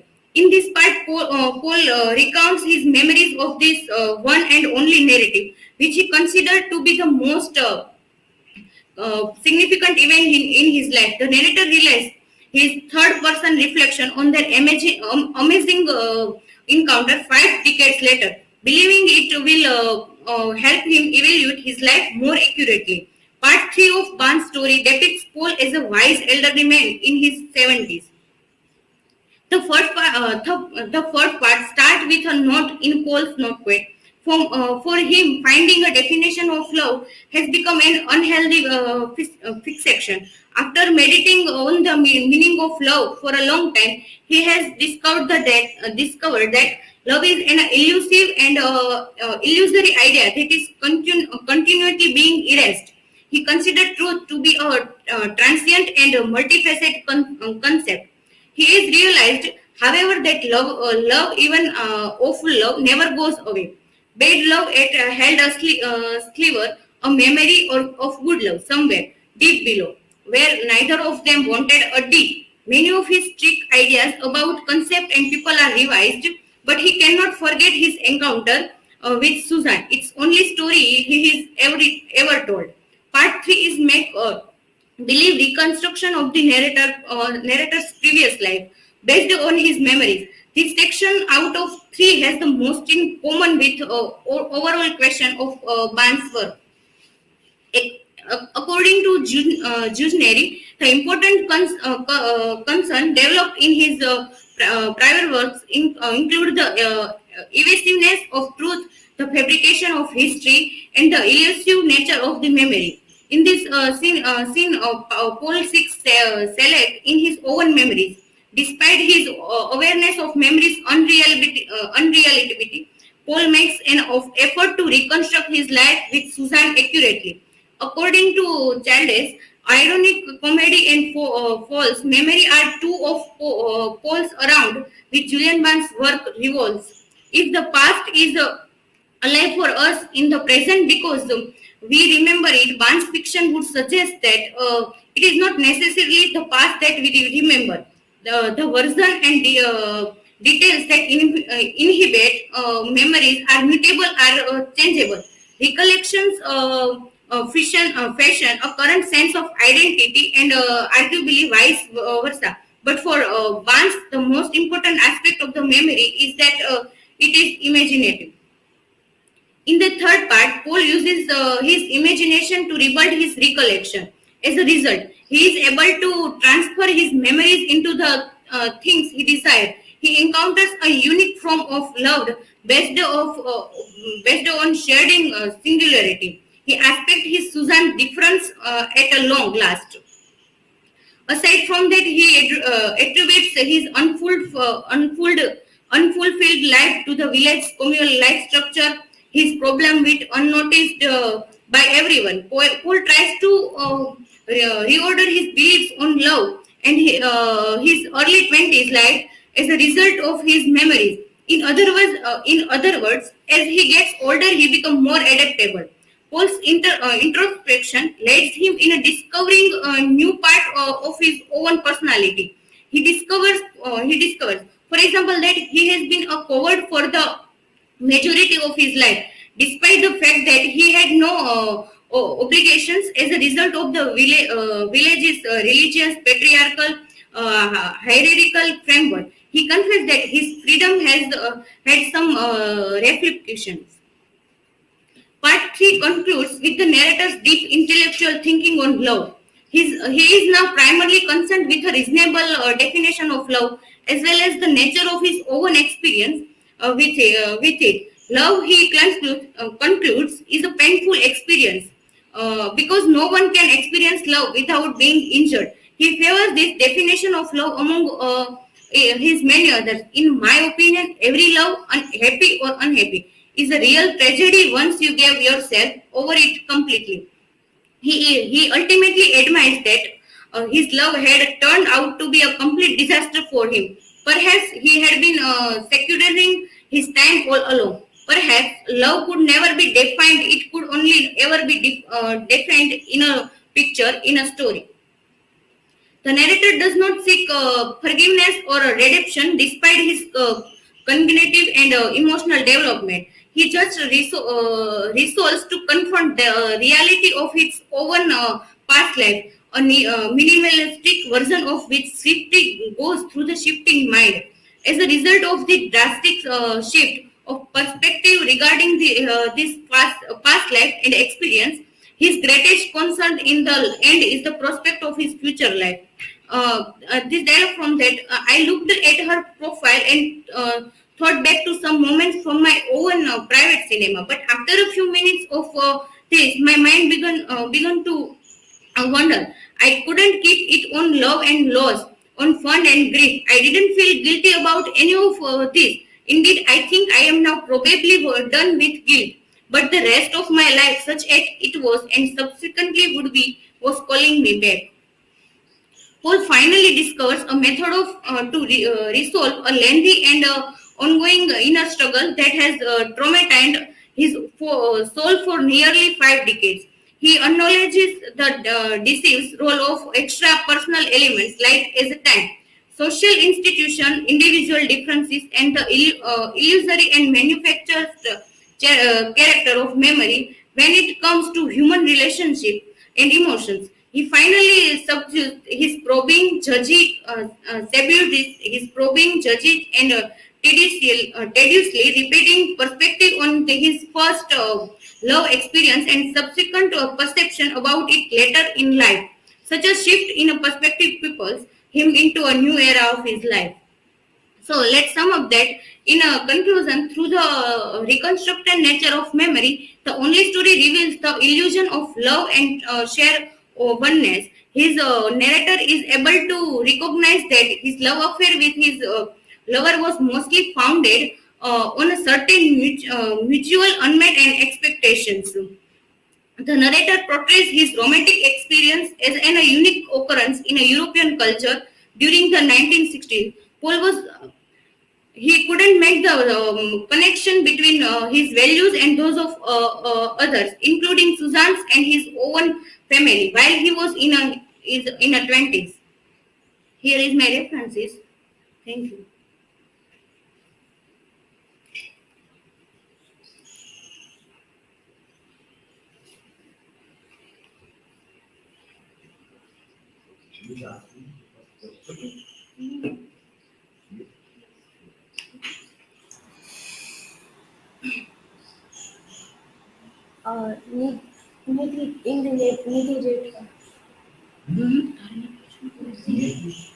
NIDHI.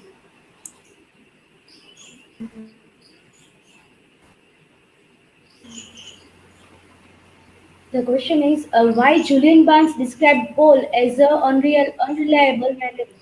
Because whatever Paul is described and tell us in the whole novel, it is based on memory. So as we know that memory is not reliable. So that's why Julian Barnes described Paul as a unreliable narrator.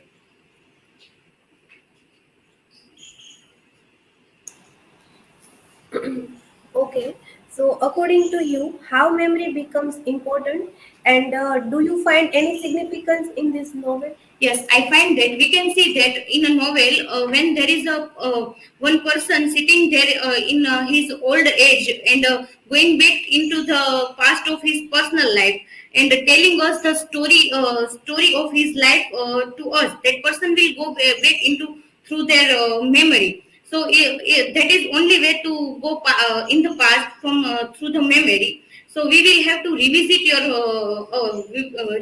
our memory to tell others.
Hello everyone, good evening.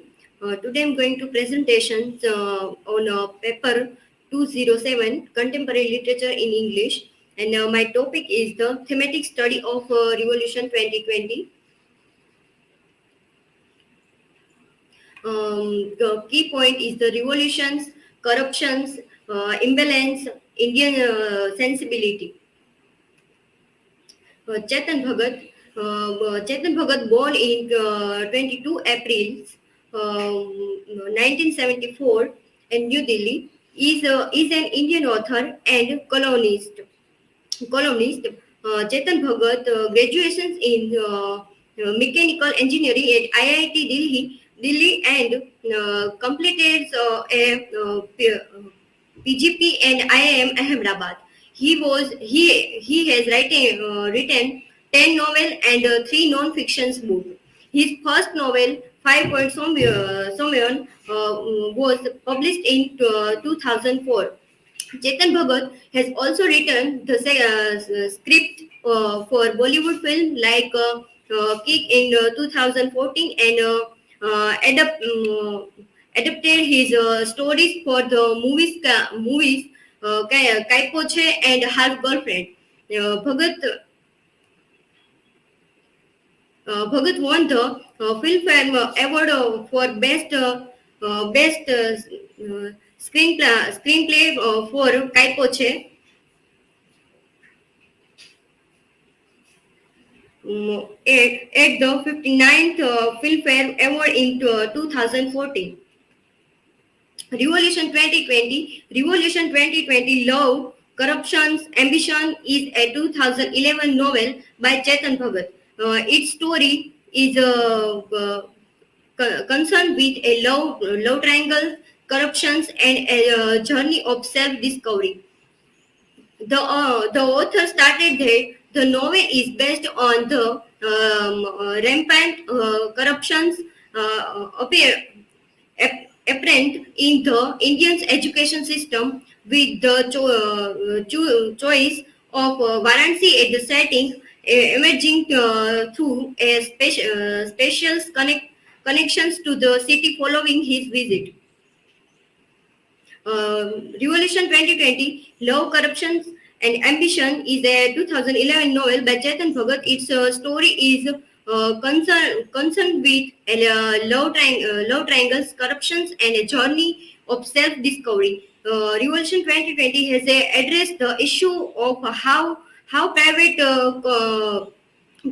coaching institutes exploit aspiring engineering student, and how parents put their lifetimes lifestyle earning of stake for these classes, so that the children can check engineering exam and change the fortunes of the family. Thematic study of the Revolution 2020. The fourth theme, first is the love, second is corruptions, fourth is the ambitions, and fourth is the revolutions. Themes of love. One upon a time, it's small town India. There lived two intelligent boy. The problem was they both loved the same girl. Basically, the novel is about love, narrated from the perspective of Gopal. It's unfold a story about the childhood friends Gopal and Raghav, who loved Aarti. Themes of love is the center pivot around which other plot, corruptions, ambitions, revolutions move. Moral philosophical readings.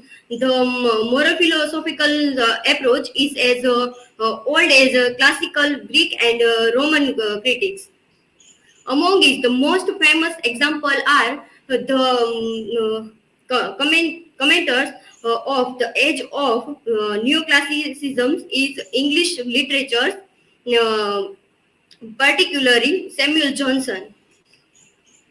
If Aarti is seen symbolically as the trophy for the winner, Then it is Raghav, the good person, who wins the race against corrupt friends Gopal, who crave for the certificate for good person. In his personal internal conflict, Gopal does not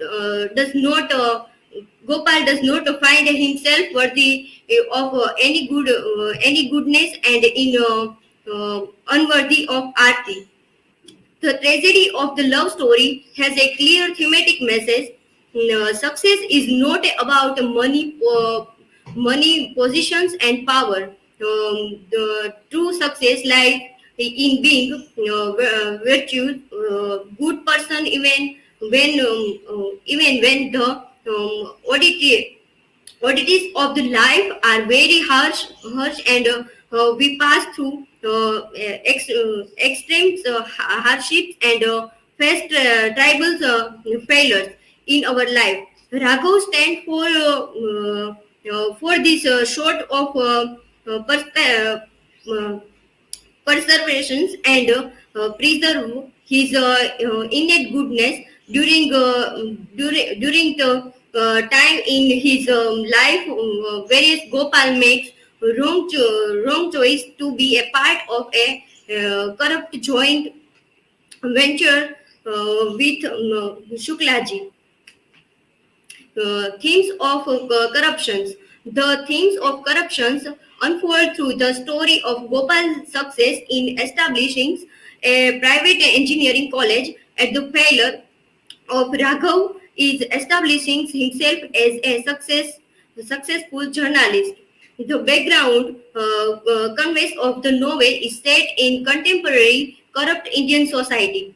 In his contemporary India, there are revered for honest and hardworking students like Raghav, but for innumerables, Gopal, the surely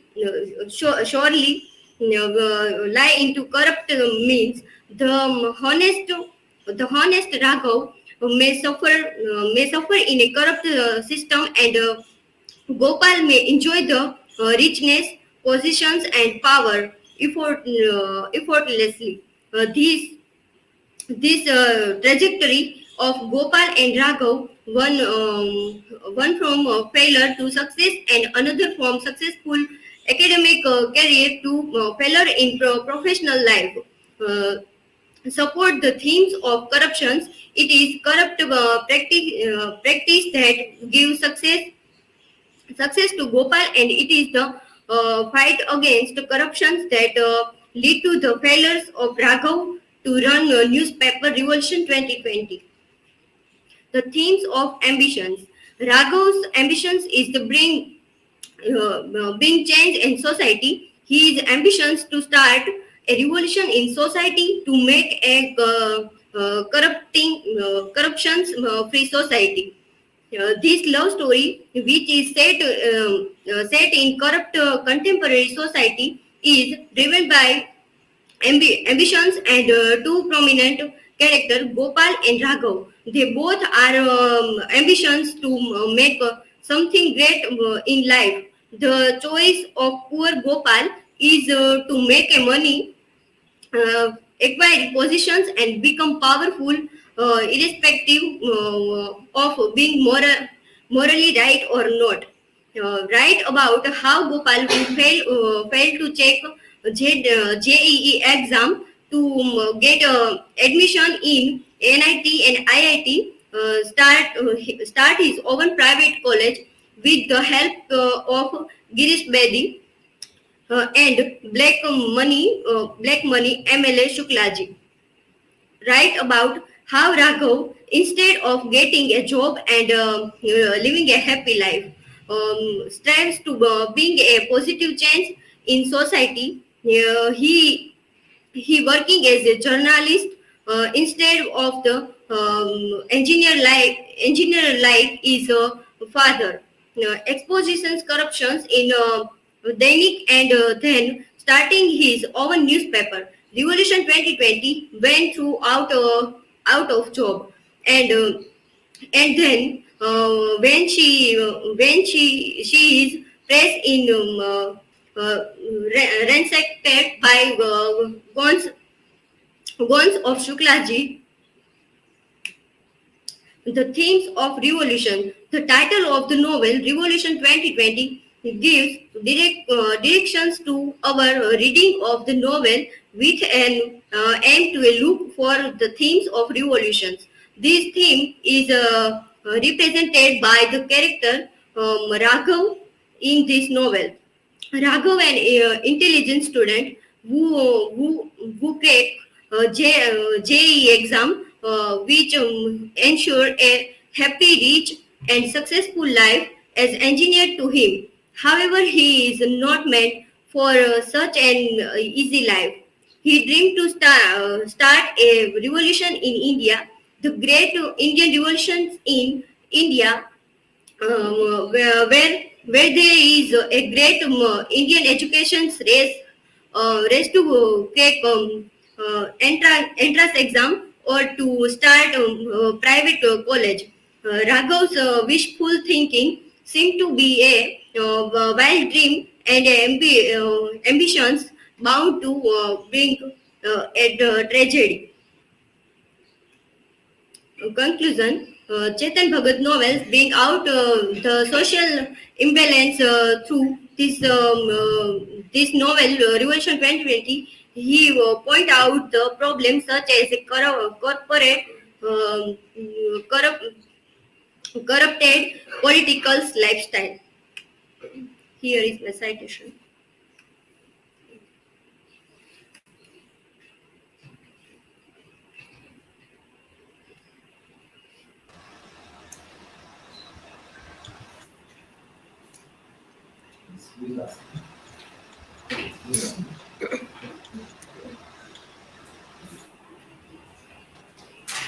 Okay, so Stuti, you are talking about Revolution 2020 and Chetan Bhagat. So, how many novels of Chetan Bhagat have been adapted into movies? And do you think that Revolution 2020 adapted into movie with any changes? Yes, five of Chetan Bhagat novels adapted into Bollywood film like Hello, second is Three Idiots and Her Girlfriend, Kaiko Che, and like others.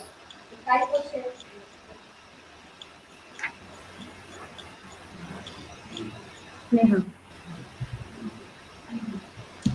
Okay, Shruti. My question is that according to you, who is protagonist of the novel? We know that author didn't mention who is the protagonist. So according to you.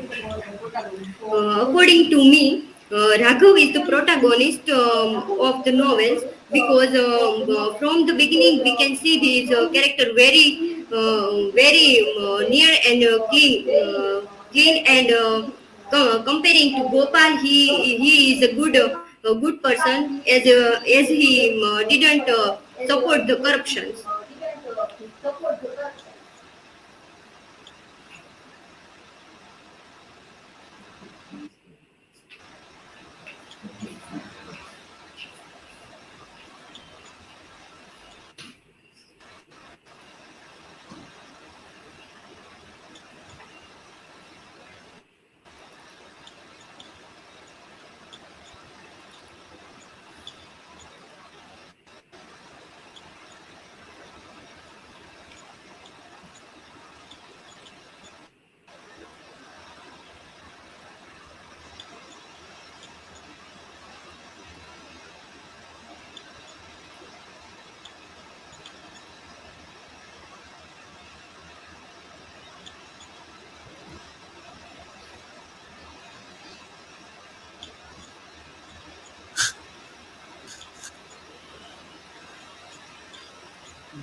Visible?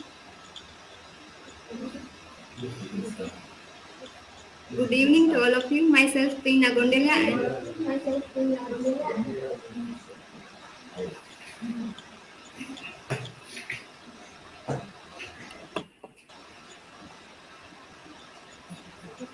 no.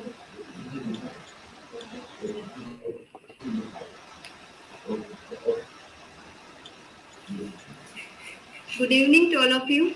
Myself, Pina Gondaliya from Department of English. Today's presentation on semester 4, presentation on contemporary literature, in which my topic is the new subaltern in Arundhati Roy's The Ministry of Utmost Happiness. First, we know about the introduction of the author. So, the Ministry of Happiness, written by Arundhati Roy. Arundhati Roy is a well-known Indian English writer, and she is known for her fiction and non-fiction and her novel. She wrote many novels in which she got main Booker Prize for her novel The God of Small Things. In her novel, she described the many Indian contemporary issues. For example, political issues, gender issues, and many religion issues. She described in her novel. The Gramsci views of subaltern. So, what is the meaning of subaltern? Subaltern means the person who is marginalized in societies and in the caste. So who is the coined the first term subaltern? So the Italian Marxist writer Antonio Gramsci, he first introduced the term subaltern in his essay Notes on Italian History, which was added later on to his widely famous book Prison Notebook that was written between 1929 and 1930. And Gramsci said that the subaltern classes, by definition, are not unfeed and cannot unite until they are able to become a state. Their history, therefore, is intertwined with that of a civil society, and thereby with the history of state and a group of states. Okay. The Gayatri Chakravarti's Spivak, reappraisal of subaltern. So we all know about the Gayatri Chakravarti's Spivak. In our cultural study, in our paper cultural study, we know about we study about the Gayatri Chakravarti's Spivak. So we know that Gayatri Chakravarti's Spivak is a well-known Indian feminist critic. She wrote an essay on Can Subaltern Speaks, in which she said that she rather linked the idea of subaltern with that of gender category, where she argued that the question is not female participation in insurgency or the ground rules of sexual division of labor, for both of which there is evidence, rather both were used as an object of colonialist historiography and as a subject of insurgency. And through the ideology construction of gender keeps the male dominance. If the context of colonial production, the subaltern has no history and cannot speak. The subaltern as a female is even more deeply in shadows. Next, adumbration of Anjum, Hijra as a representative of subaltern. In this novel, we can find that there are many characters of subaltern character, Aftab, Anjum, and Saddam Hussein and Tilotama. The central character of the novel is Hijra, Aftab, and known as Anjum. And in the term of right, they are the most marginalized people in the society, particularly in the South Asian context. Nemo, who is one of the transgender at Pabga, she told to Anjum that, did you know why good male Hijra?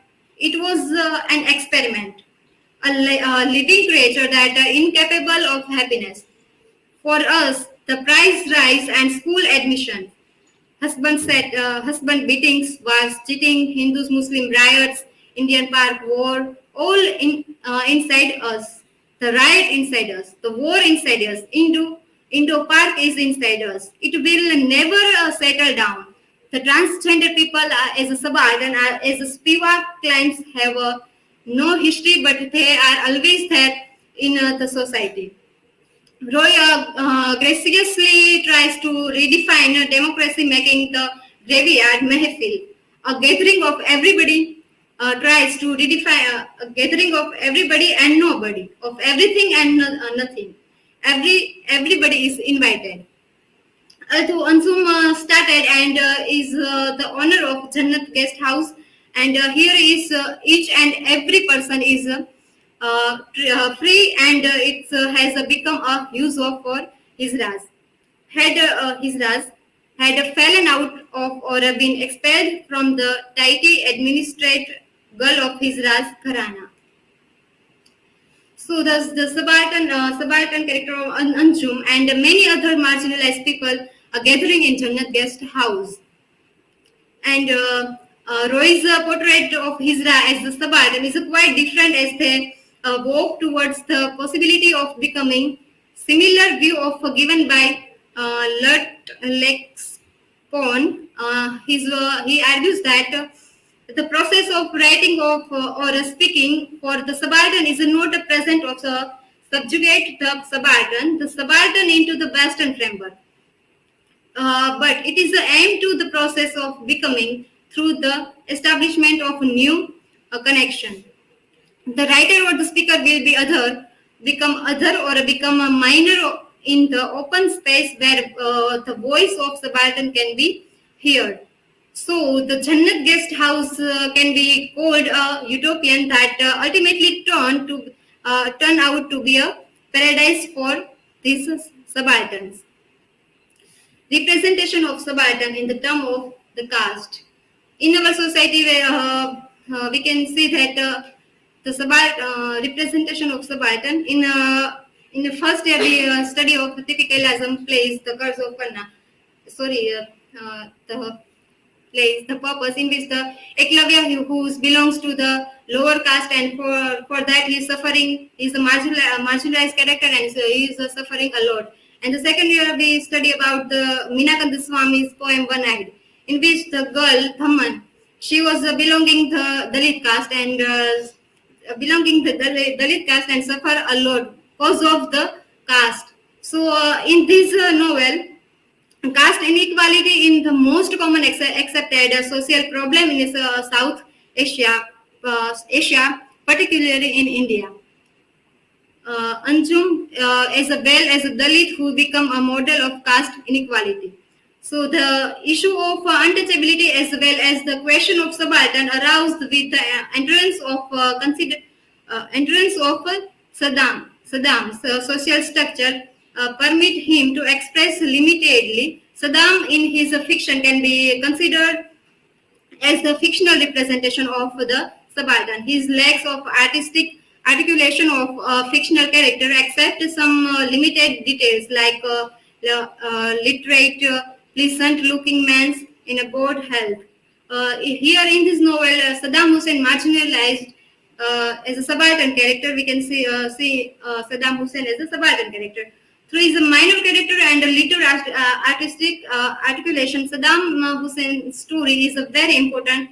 As a Roy told that I wanted even the smallest character to have a story. I wanted to background to sometimes become the foreground.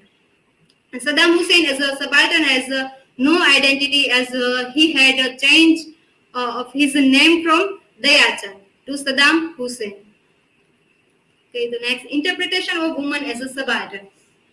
Tilotama in the novel Tilotama, by born a half Dalit as well as a subaltern, doesn't display any feature of conventional sophisticated lady. Roy told in her interview that Tilo does not react in a way that women are expected to, and this puts everything off kilter.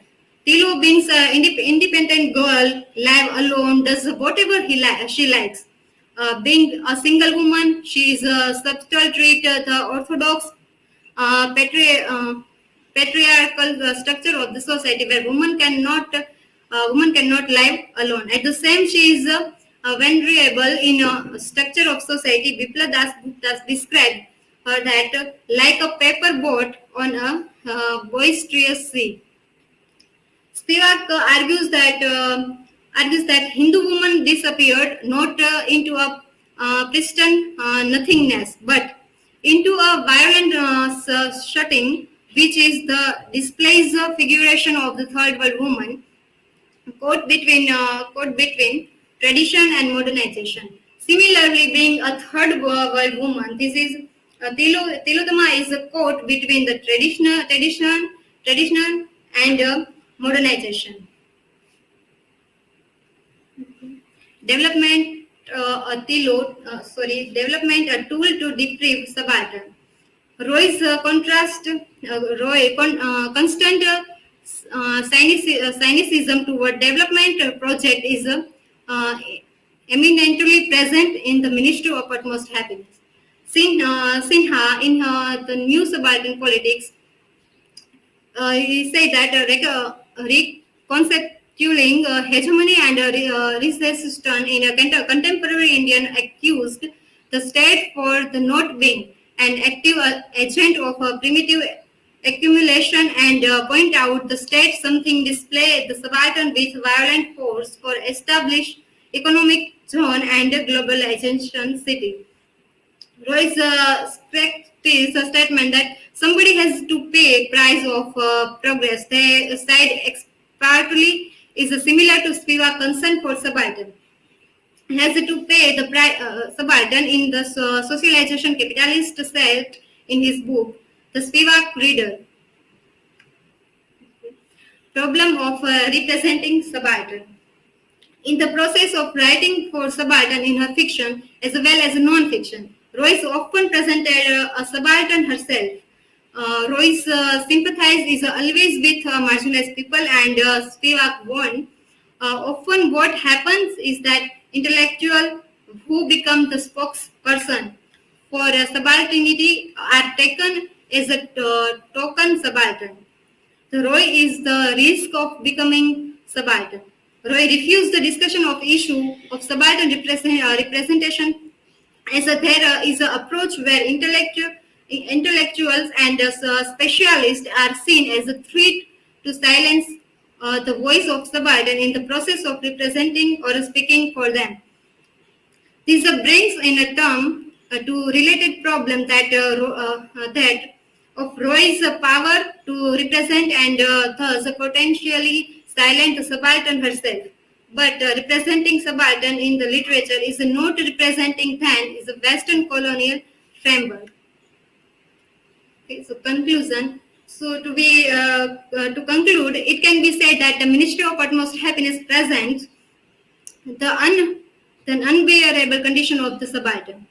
This study mainly attempts to scrutinize the representation of marginalized people in the South Asian context. In this study, it is also a time to retract the evaluation of the term subaltern and how subaltern are doing in this advanced and globalization world. From the examination of the representation of the subaltern, it is clear that the condition of subaltern has not changed much. In the colonial time, they were the victim of colonization and how they are victim of the subtle and sustainable social cycle of domination that is structured by socialized capitalism. In the Ministry of Utmost Happiness, the character can be categorized as subaltern in the term of gender, caste, class, etc. Study shows that how Anjum, the transgender character protagonist, being the victim of social deprivation, sails to build a paradise of her own where failing people from all corner of society gather. This study also analyzes the birth situation of discrimination in the name of caste inequality. It is also shown Roy's portrayal of the vulnerability of subaltern in globalization, city and capitalist society. These are the references. Thank you.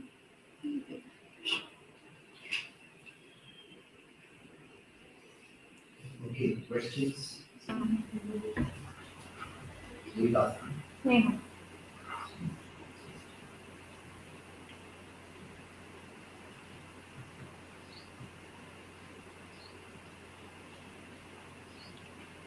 Yes, Pina. Can you explain that how Arundhati Roy discussed gender discrimination in the Ministry of Utmost Happiness?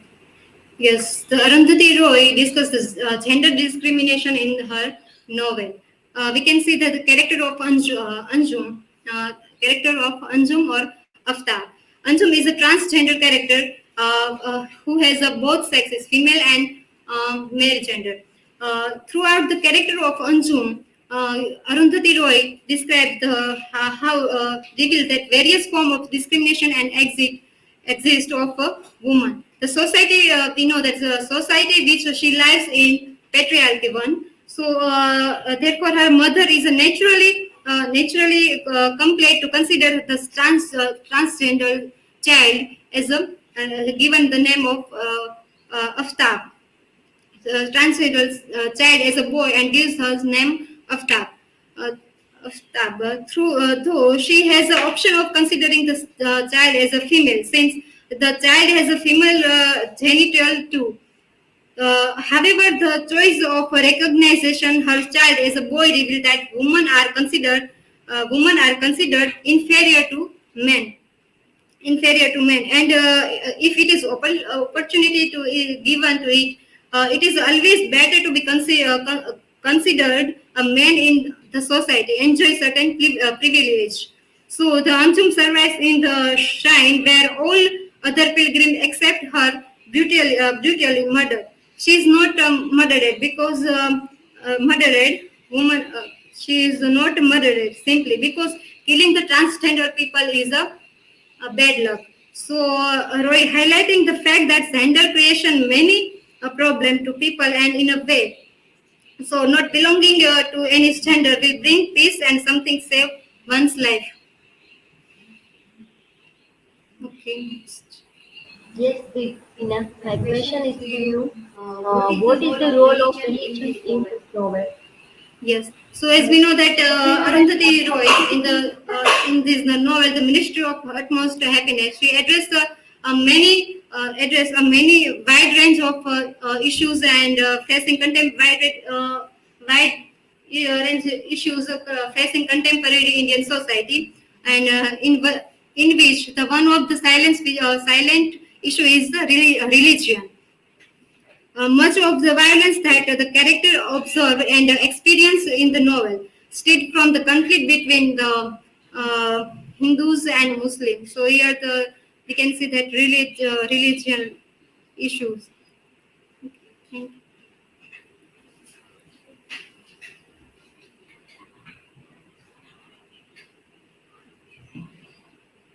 Okay. That was the last presentation of the day. Okay. So fine, well done. So wish you all the best for tomorrow's presentations. Also, all of you. Okay. So we are ending our session right now here.